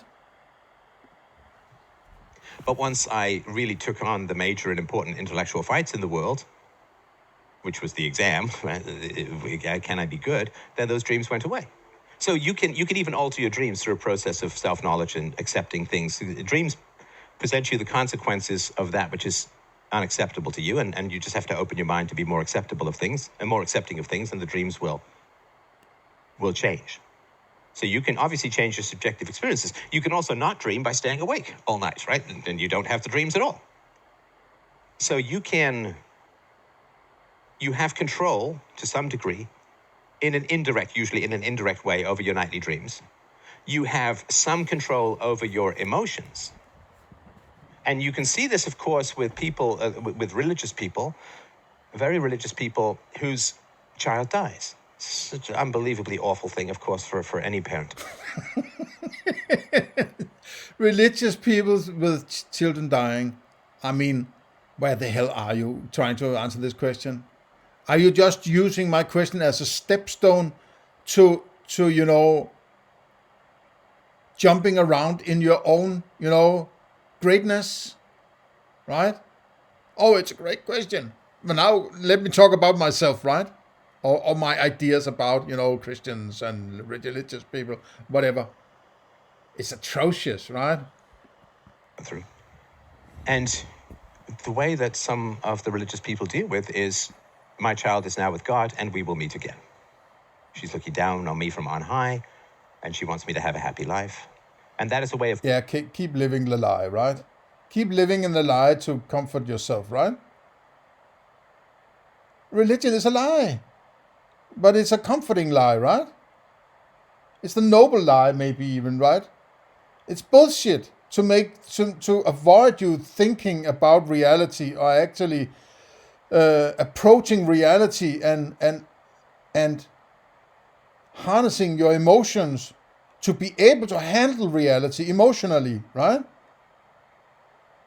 Just give all sorts of bullshit answers in your book and then just read the Bible and do as you're told, right?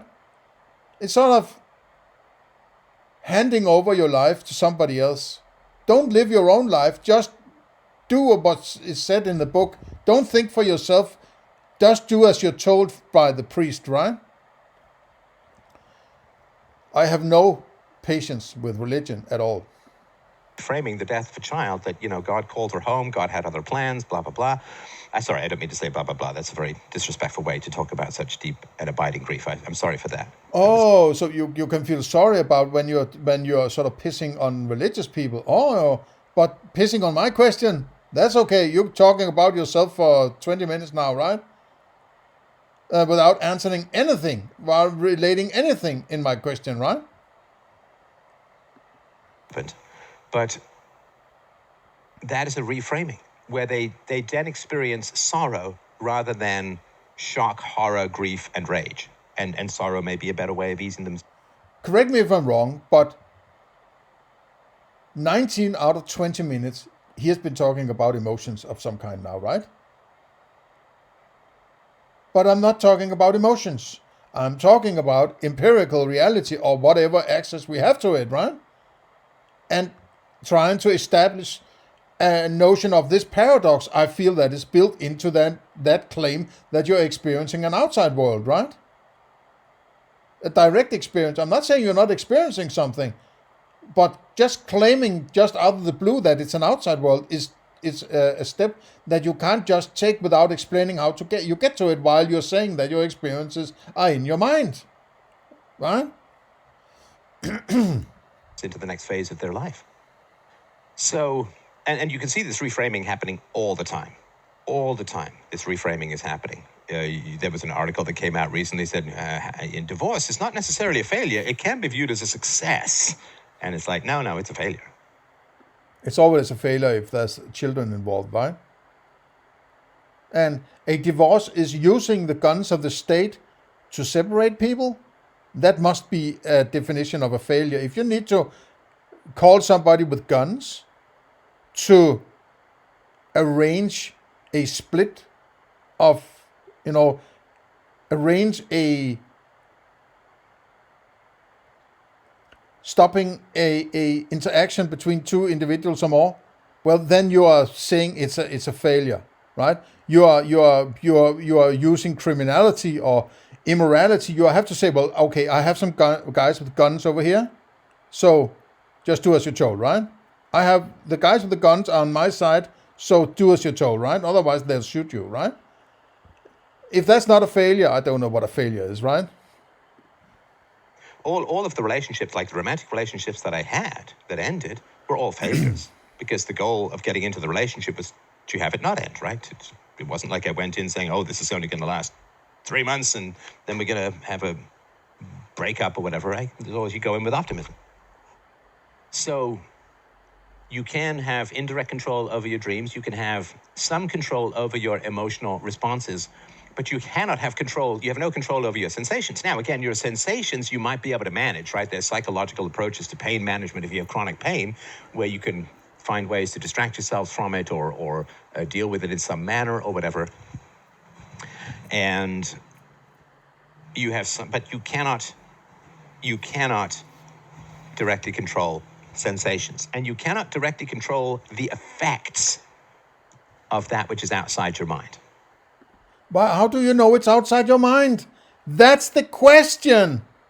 You're just saying it is outside your mind. You don't understand what I'm trying to. I'm attempting to get you to answer. Is how do you get to the insight that it's outside your mind, right? If you have an experience, it must be in your mind. Where the hell is it?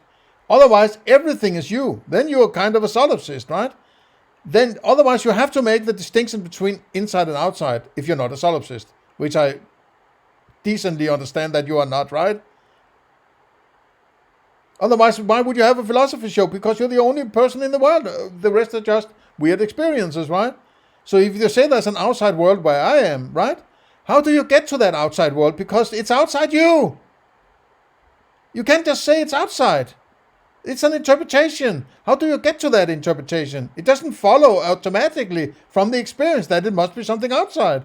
How do you get to say that it's outside if it's at the same time only inside your mind? And your mind is inside your head.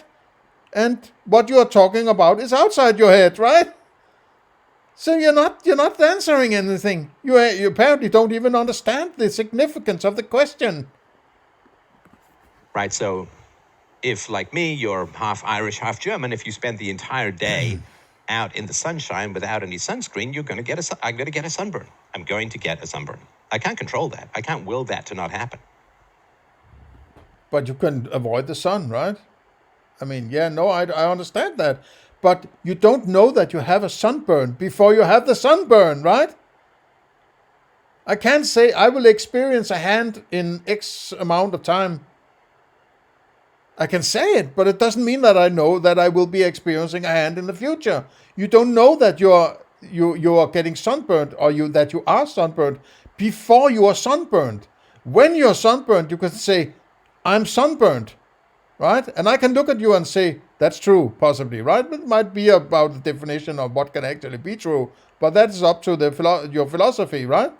But let's say that I could say that that's true, that you're sunburned, right? Okay, so I look at you, you're sunburned. If you're saying to me, in 2 hours I will be sunburned, but say, okay, I guess that's a decent hypothesis. I can't say it's true, right? Because I'm not experiencing your sunburn. So let's see in 2 hours and I get back to you, right? Then there you are, completely red like, a crab. And I say, well, you're sunburned. Yes, I'm sunburned. That's true, right? You don't understand this distinction? I mean, holy crap. Right? If you drop an anvil on your foot, it's going to mash your toes. It's going to break your skin. Yeah, that's a hypothesis. I agree with you. I wouldn't drop an anvil on my toe, but I will only know that the anvil is on my toe when it's on my toe. And I will be the only one having the experience of the pain of that anvil on my toe, right? Your foot. You can't. Now, you might be able to manage the pain and all associated with that and so on, but you cannot control the physical effects of objective reality. You cannot control the physical effects of objective reality. But isn't that what you did when you were building that bridge? Weren't you controlling reality? In some sense you are. I understand that you can't just, build half a bridge and then expect it to be a complete bridge or something like that. That's not how, that kind of reality works. But that's not what I'm not trying to change my hand into something else, right? I'm not trying to say that my hand is something different from my hand. I'm not accepting that it's a hand. I'm saying, if I'm saying that my hand is outside my mind, how can I be experiencing my hand if that experience is inside my mind, right? Why don't you stick to the question? You can avoid them, like I can stay in the shade, I can wear sunscreen, blah, blah, blah. I got this big old Tilly hat to keep the sun off my head and neck. So that's, I think, a really important thing to understand. Nature to be commanded must be obeyed. This used to be common knowledge, but in radical subjectivism these days, which is also known as a hyper-female perspective. Oh, so I'm hyper-female. Is that what you're saying? What? So you're saying the question is radical skepticism. A radical skepticism is hyper-female? Isn't that framing? Isn't that sort of an attempt at an insult or something like that? Shouldn't I take that as an insult? I don't mind being called feminine. If that's what you want, well, okay, so be it. I feel quite masculine, to be quite frank, but well, what can I compare it to other than, that's what I feel, right? But it's a comparison with something else. I can't say that I have a feeling that is in particular in this way compared to something else. It's sort of a relative term. Who gives a crap, right? Why do you have to frame it this way, right? You don't have a freaking answer. You don't even understand the question and the significance of it. You're pathetic. You're a loser, right? Nobody is going to remember you in 500 years for anything else than being a fucking loser, right? As women can control resources through their emotions, but we have to use our bodies to control resources. Because women can get resources by crying, women can get resources by complaining, women can get resources by nagging, women can get resources by being physically attractive or offering up sex or romance or the illusion of love for some people. So women can get resources through their emotions, so women's perspective on the world tends to be less objective. And there's nothing wrong with that. It's simply a reality of the world that they live in. But the world that they live in, everybody... Isn't it the same world as I live in, or what? Or the world they live in are their personal experiences and desires and so on. Okay, but I'm not a part of that. And other women are not part of other women's experiences, right? So you have all these theories about what's going on in other people's minds. I mean, it's ridiculous. Stick your opinions where the sun don't shine, please, right? Why don't you answer my metaphysical question? Around a crying man, everybody stops to help a crying woman, right? Men, we have to deal with objective reality to get the resources that we provide to women and children. So we just have to be focused on a stronger delineation. So for women, the first, right, subjective is important. The second, subjective objective is important. But the third, objective is less relevant. It's not unimportant because they have to know whether they got the resources or not. Do you have any clue what fuck he's talking about? Objective, subjective, subjective. What the frick is that? It's like there's a dichotomy that is just invented. There isn't a dichotomy. You have your fucking experience and your interpretations of them, right? That you don't have some backup somewhere you can go and say, well, this is objective and that over there is objective. What would that be? And if you have some comparison somewhere which is better than your experience, why are you not using that in the first place? Why are your mind using something that is particularly faulty? Rather than this perfect understanding, you're referring to somewhere else without explaining where the hell it comes from. right? But it's just less relevant. Whereas for men, in general, subjective, subjective is less important. Subjective, objective is somewhat important. Don't tell me what I find important, please, right? At this point, what I find important is that you try to, reflect on my question rather than tell me what I think is important. God damn it. Objective is super important, right? That's just the reality of how these things go.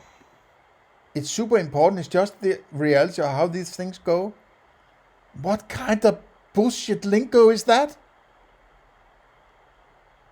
Oh man, it's ugly. It's just so the facts bad, man. of the matter. Right? Why am I spending time on this And dude? you have to learn to love this difference if you're going to be married to a woman, if you're going to have a woman in your life. You have to just learn to love this difference, right? The sense of... You just have to accept women. No, they don't have any moral, obligations. No, that's just the way they are. You just have to accept it and learn to live with it. Yes, because I have a daughter. I can't explain UPB for her. So I have to, lean up against religion in order to say to her, yeah, but the Ten Commandments, right? My ethics sucks. So I have to use the Ten Commandments. I have to say, that's just how women are. It's the state's fault. It's not women. They're perfect, right? that women have to the emotional space is a beautiful thing. I'm a cock, basically. The rationality that men have to the objective space is a beautiful thing. So how do you... The objective space is a beautiful thing? Oh, man, no. Oh, yeah, I know this is sort of a loose talk, kind of, whatever you want to call it. But, I mean, if you identify this is a foundational, important question of philosophy, and you're using shitty lingo like this to answer it with, right? I mean, what does that say about your abilities as a philosopher? How do you know what is coming in from outside your mind? And how do you know what is within your mind? But you can't call it knowledge. You can't say you know that it's coming in. When it's coming in, then you establish something as knowledge. But there's nothing about the way it comes in or anything like that that gives you, so that is supposed to be knowledge and that is not supposed to be knowledge. Because that's a subjective judgment, what you call knowledge. It's a philosophical judgment, maybe you could say, right? You think about it, you philosophize about it, and how you would establish that. You can't just say, well, that elephant is knowledge because I experience it. There's nothing in the experience that tells you that is sort of a category of knowledge. You have to argue and axiomize your way through it, right? In order to say, well, I'm going to treat this as knowledge because of this kind of sort of understanding, right? Well, can you control it? Can you control it?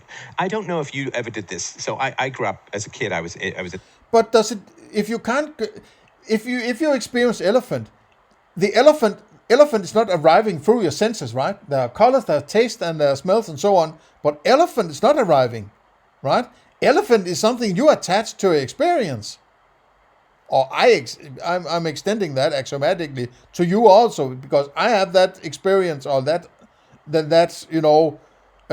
conceptualization of my experience. I extend that to all individuals axiomatically. That's why I'm saying that you're experiencing that, right? So that's the axiom I'm working from in order to argue with people about their experience.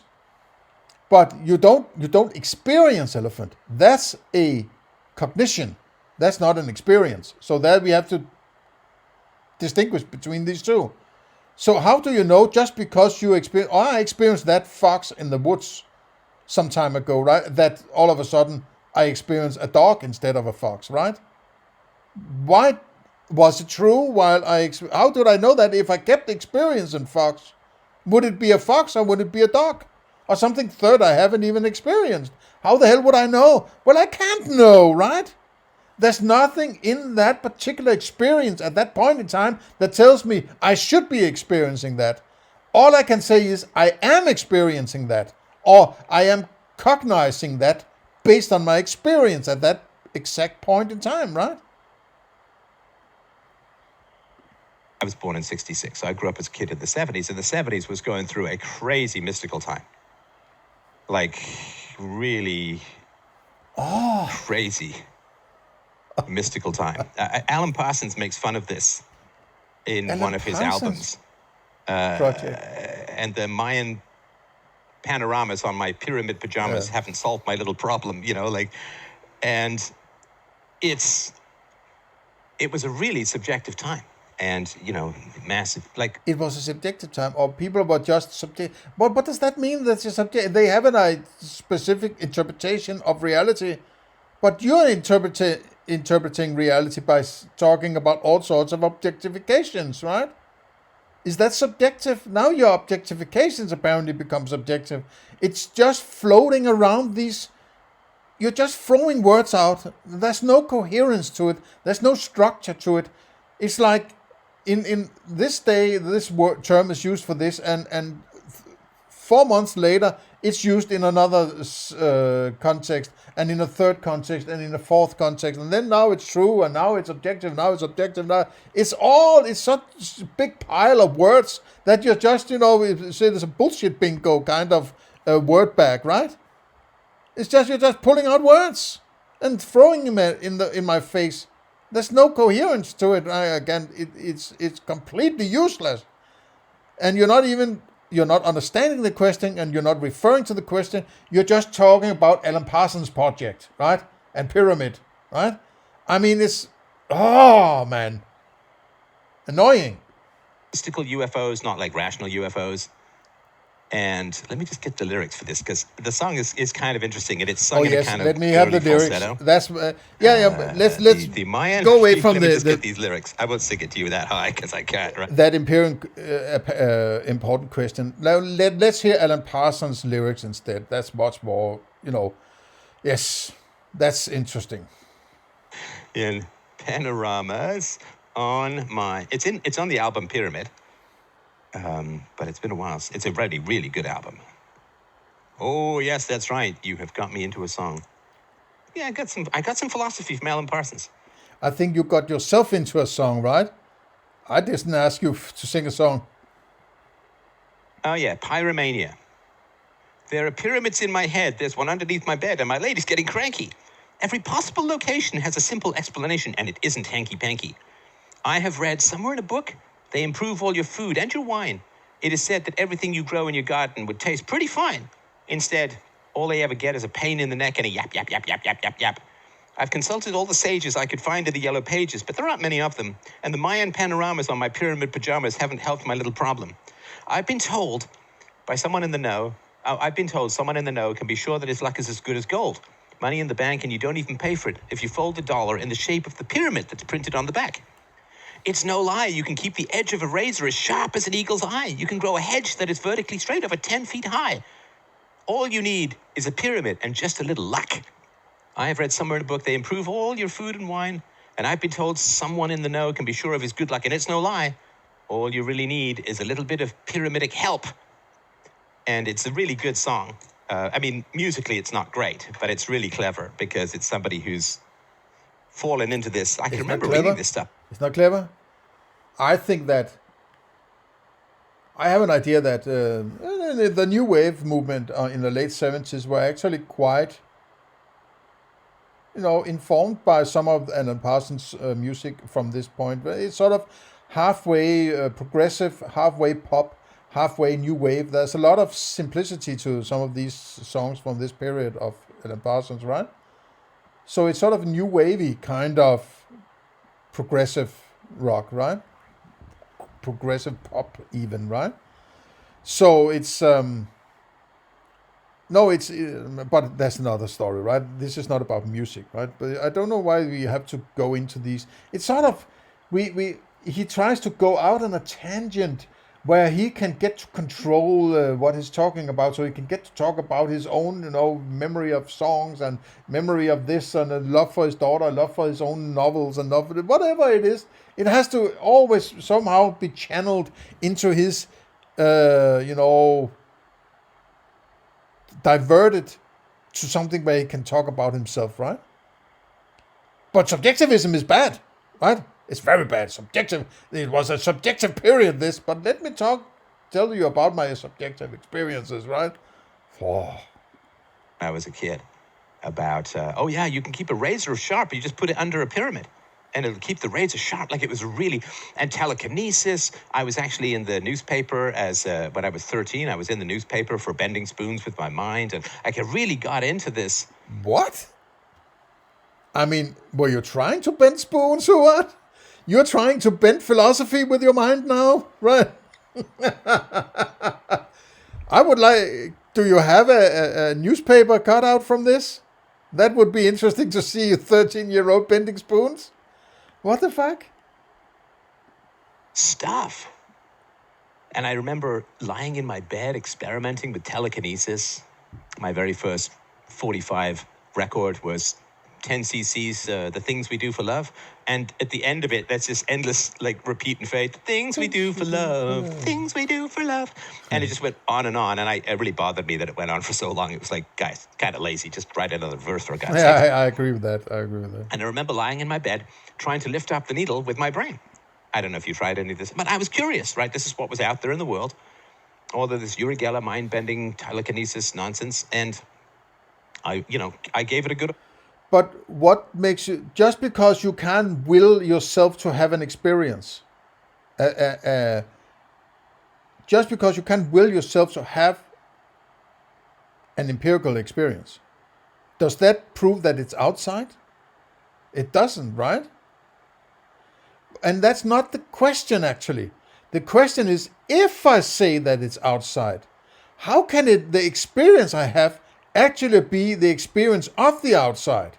It can't be.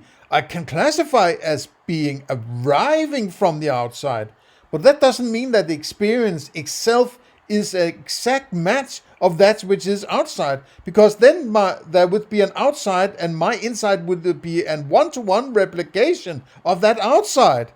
So I would be the whole world inside my head, navigating a complete similar copy of an outside world. How would that work, right?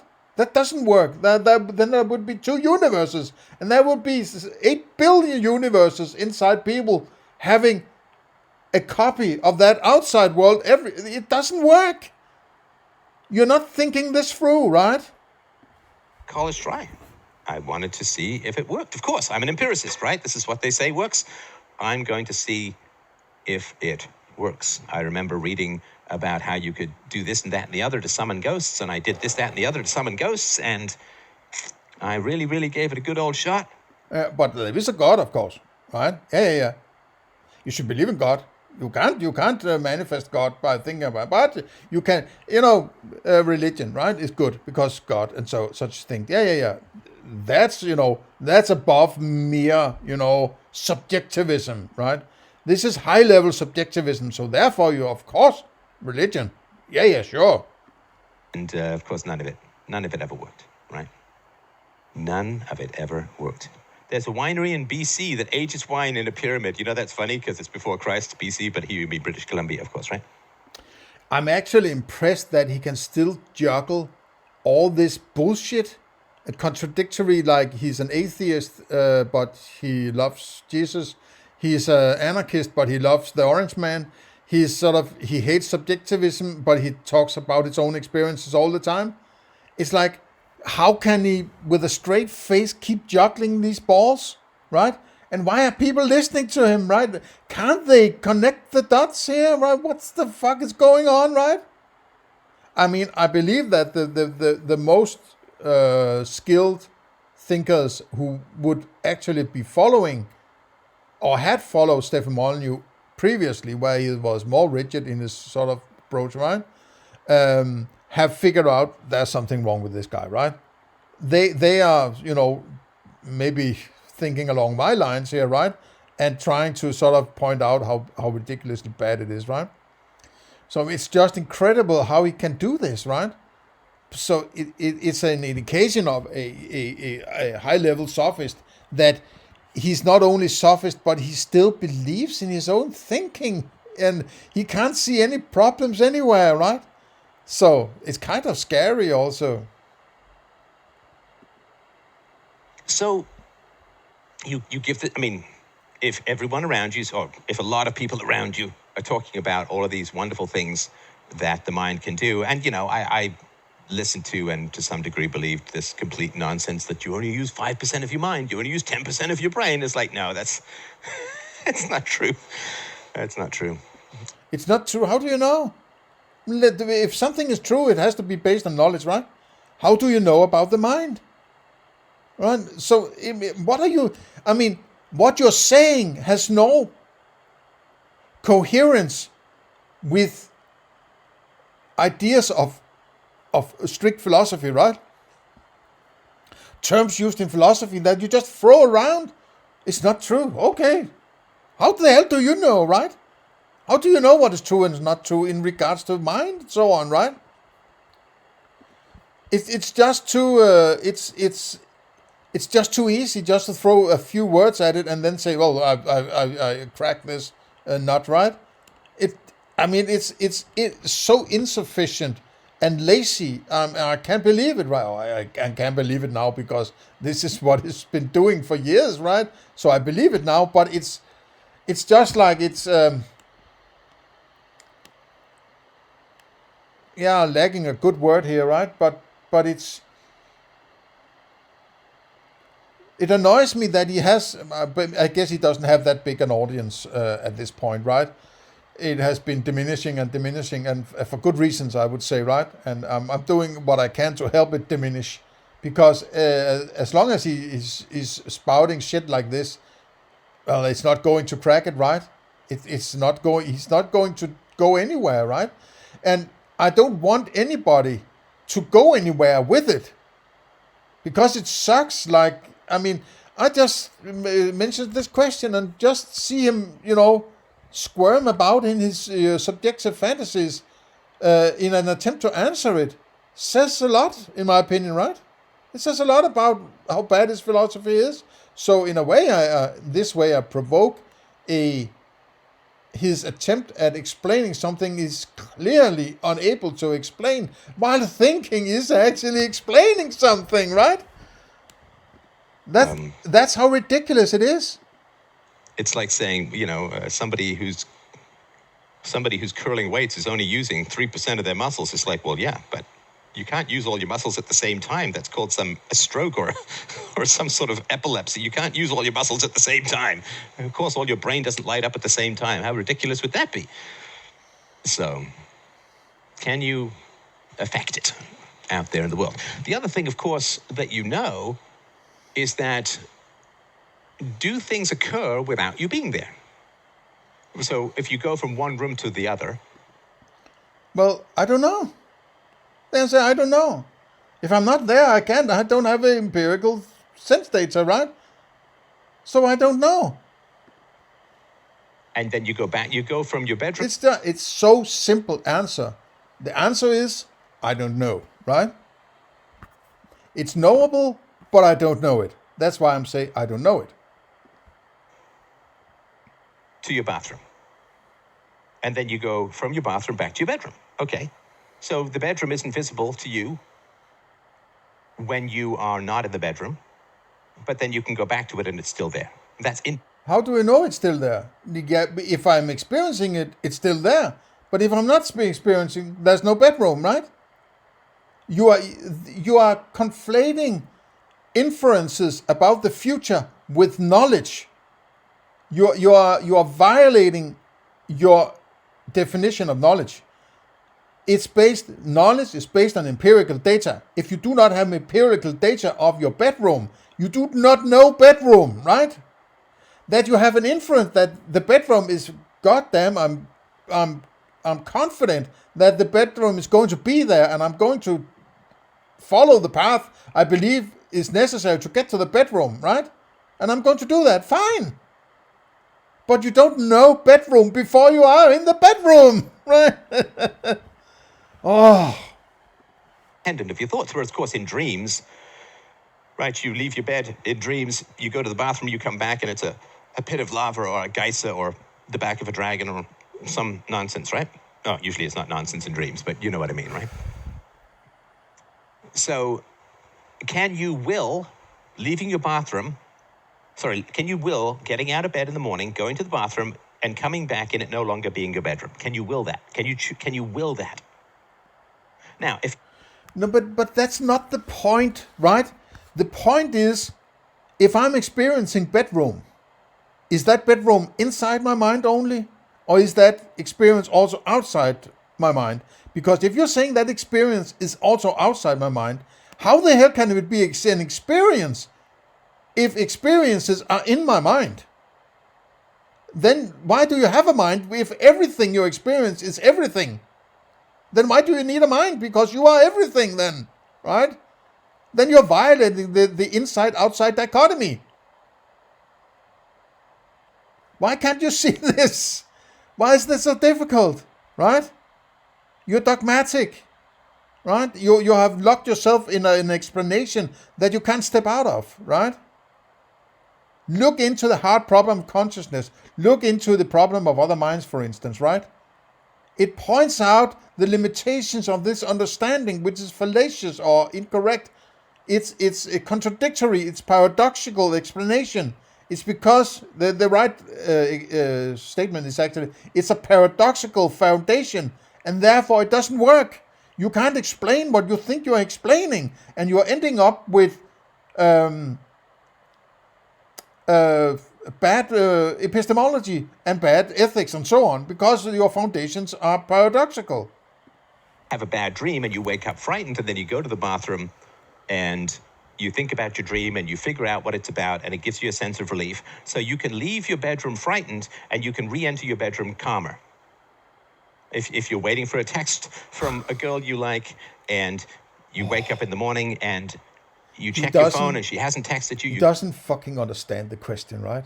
He doesn't understand the significance of what I'm trying to argue or what I'm trying to get under, right? What I'm trying to get to. He doesn't fucking understand it. To the bathroom, and on the bathroom you see that she suddenly texts you and says she'd love to meet for... No, I understand if you are standing in what you call your bedroom and you have certain experiences that you call bedroom. You can't just will your way out of experiencing your bed or something like that. You can't just say, okay, now I'm not going to experience bed. Well, you're still going to experience bed if you experience bed, right? But you have to be experiencing bed in order for you to argue about bed, right? That's the point. Is not whether or not you can will your way out of an experience. The point is, if you say that experience is outside your mind, how the hell can you experience it, right? It has to be in your mind in order to be experienced. And if it's in your mind, then it's no longer an outside, right? It's that problem, that paradox you have to identify and explain how you approach it without establishing new contradictions and new paradoxes and so on, right? And or just bringing in words like objective and then think you have solved something. You haven't. It's lazy. It's so fucking lazy, right? Your spirits go up. So when you wake up, you're unhappy. You go to the bathroom, and then you return to your bedroom, and you're happy, right? So that's how you know it's subjective. But there's no way to leave your bedroom, go to your bathroom, return to the place you came from, and have it not be your bedroom. Now, again... But you don't... Yeah, if bedroom is also an interpretation, right? You don't experience bedroom. You experience bed, lamp. The lamp usually is what I call the bedroom and so on, right? But a bedroom is an interpretation of a certain collection of objects, right? But let's not get into that. But nobody says you're going to experience bedroom before you experience bedroom, right? It's only when you have the experience you call bedroom or the objects within what you categorize as bedroom that you can say bedroom is true, right? You can't say it before. You can say it, but you are violating the proposition because you are not experiencing bedroom, right? It's actually false. That's fine. If you're saying that's bedroom and you're not experiencing bedroom, then that proposition is false. That's fine. That's equally important as true, right? You don't want something to be true that is false. So then it's false and you're sticking to it, right? But if you wander around and using evidence to get to your bedroom, and then you say, now I'm experiencing bedroom, then that bedroom is true.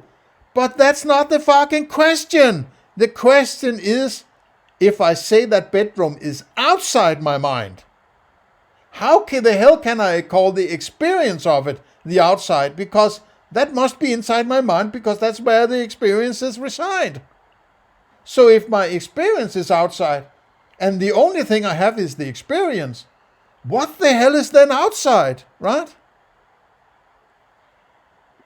You're all coming up with, what if you got shells and it's destroyed? You know what I'm saying, right? Absent any significant intervention, you can't control that, right? You cannot control, like you can choose to jump off a building, but you can't choose, if you jump off a building, you can't choose to not fall. Like Flintstones, there's 2 T's in Flintstones, remember that. Anyway, Flintstones notwithstanding, right? So how you know the things that are not part of your brain is they're universal, they're... Things that are not a part of your brain. What do you mean? Your mind? Things that are not a part of your brain, if they're not a part of your brain, then it must be outside your brain. And if your mind is inside your brain, then you're not experiencing it. Right? So you don't even fucking understand the question. You don't understand the significance of what I'm talking about, right? You just keep going as if you understand what is outside your mind. You have something outside you. You're just saying it, but you can't experience it if it's outside your mind, right? The experience can't be outside your mind, right? The experience you have could be a reflection of something, a sensory approached experience of it, right? But then it's not the real thing, right? Then that outside you are talking about, you do not have access to. You can fabulate about there is an outside, but you have no access to that actual outside. You have access to an experience of it, right? And that experience is purely subjective. That is your fucking experience. My experience, your experience, that guy over there's experience. We all have our own subjective experience of whatever it is that might be outside, which we do not have no clue about, right? Other than we can say, well, I'm going to treat my experience as some kind of representation of that unknowable outside. And that's what we're doing, right? But the point is, in the end, it has huge ramifications for epistemology. Because you can only say, I'm experiencing this. You can't claim that because you have an experience that other people have an experience, because they are outside in that realm that you do not have access to. Right? They're not under your control. They occur independent of your consciousness. And they can... Okay, but how the hell do you know what occurs independent of my consciousness? Do you mean my mind or my experiences, right? What the hell do you... Are you some kind of demon living outside me, telling me what I'm experiencing? What the hell are you doing, man, right? Information that you don't have. This is how you know somebody else is real, right? I was talking... Somebody else is real because they are in something that I can't experience. Do you have any idea how stupid that sounds, right? My daughter the other day about the call that I had where somebody said, what would it take for you to believe in God? And I said, well, some sort of empirical evidence, right? Okay, fine. But then it wouldn't be a belief, would it? Then it would be an experience. Then it would be an object, right? So we wouldn't have to believe. And so I said to my daughter, I said, so what empirical evidence would I need to believe in God? And it's like, she blows my mind because she didn't skip it. Oh yeah, she's so intelligent and great. She blows my mind every day. She's actually even better than me, even though I'm the best philosopher in the world, right? Just 13, didn't skip a beat. And she said, well, God would need to give you information that you didn't have. Why is this 13-year-old girl talking about God, right? Who implanted that idea that isn't, empirical? Who the hell planted the idea of a God in her? If it's not empirical, I can only see one or two answers, right? That is Stefan Molyneux or his wife, right? So they started talking about something that they don't believe exists, right? I can't talk about, his wife. I don't know what she believes. She's Greek, so she's possibly orthodox. But what about Stefan Molyneux? He claims that he's an atheist, so he doesn't believe. So why is he talking about gods then? Who has implanted that idea? Where does that come from? It doesn't come from empirical sense data, does it? If you're rejecting it, saying that I would only believe it's empirical. So where did that idea come from? And who is responsible for planting it there, right? And I said, yeah, now that would be pretty strong proof. What would be absolute proof? Oh, if God gave you information that nobody else had. Yeah, boom, right there. But what? What are we doing? We're talking about absolute proof of God. In my question of metaphysics, what are you doing? I'm not going to go into this. This God thing, please leave it out of my discussion, right? Right there. Right there. So, trying to figure out what is real and what is objective is actually fairly simple. And is it fairly simple? You have been rambling on about all sorts of stupid shit for half an hour. And you haven't even understood the question. And you're just rambling on about subjectivity and objectivity as if everybody understands what the hell that is. It's reinforced by every piece of sense data that you have. Now, my guess is, just to get psychological for a second, my guess is raised by a single mother, had a lot of women around, and, women... What? Me? Are you talking to me? What? Don't fucking tell me about my life, you fucking bitch, right? Trying to figure out what is real and what is objective Let me hear that is again. Actually fairly simple. And, of course, it's reinforced by every piece of sense data that you have. Now, my guess is, just to get psychological for a second, my guess is raised by a single mother, had a lot of women around, and,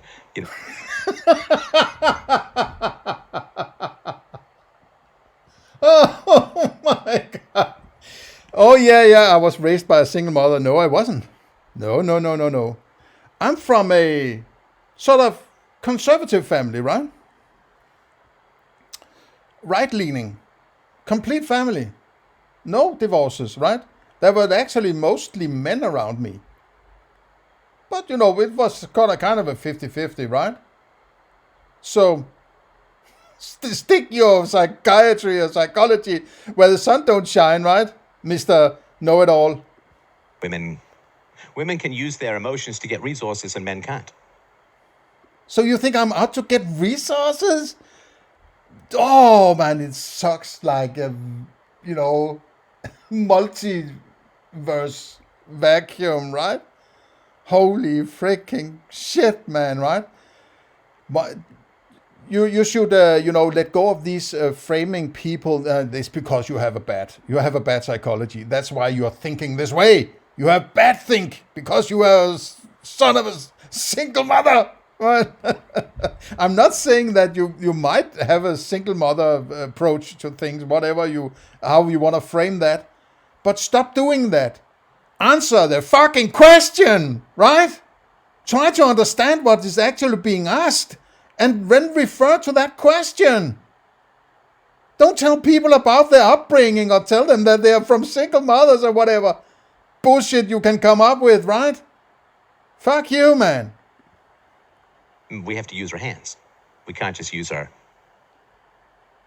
attributes or whatever you want to call it, right? We have to actually use our hands, right? That's So it's a stupid argument that women are using their prettiness to get resources and men have to work. Yes, that's how it is and how it's always been. Yes, that's how I'm so caught up in my traditional, gender dynamics. I can only see women as pretty manipulators and men as hard-working bastards, right? Duh. Women are human being, right? Men are human doing. So I hope that makes some sense. I hope that... Keep on hoping, man. Holy fucking crap, man. It makes no sense. There's actually nothing to make sense of. There's even nothing to make sense of, right? If you are, comparing it to my question. Do you think you have answered anything here, man? Holy fuck. Oh. Okay, so he basically told me I'm a son of a single mother and I've been around women all my life. And that's because I had asked this question. Holy crap, what an idiot, right? Well, actually, I know it makes sense, but I hope that's pretty. Oh, you know it makes sense. Yeah, because you have knowledge of your making sense. So knowledge is also part of you are making sense. It's just, it's just a pile of goo, this, right?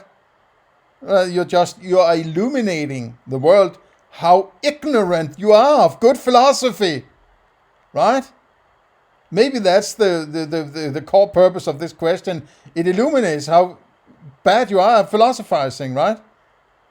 Just you're not just a sophist, right? Pretty clear. Oh, it's pretty clear. Yeah, of course, because I say so, right? And this doesn't have to be a text-based thing, but if you want to join in text, we do have. Well, I guess this is the end of the answering the question, right?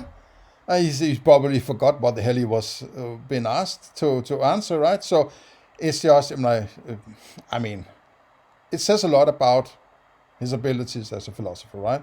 And he basically doesn't really care about anything that is important about philosophizing.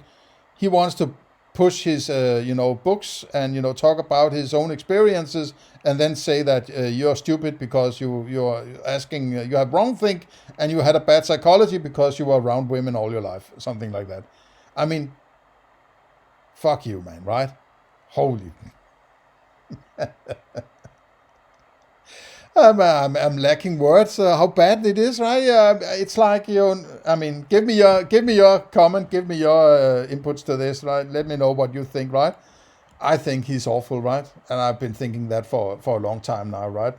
But this just puts the nail on the lid, right? Okay. See you soon. See you in the next one. Have a nice day.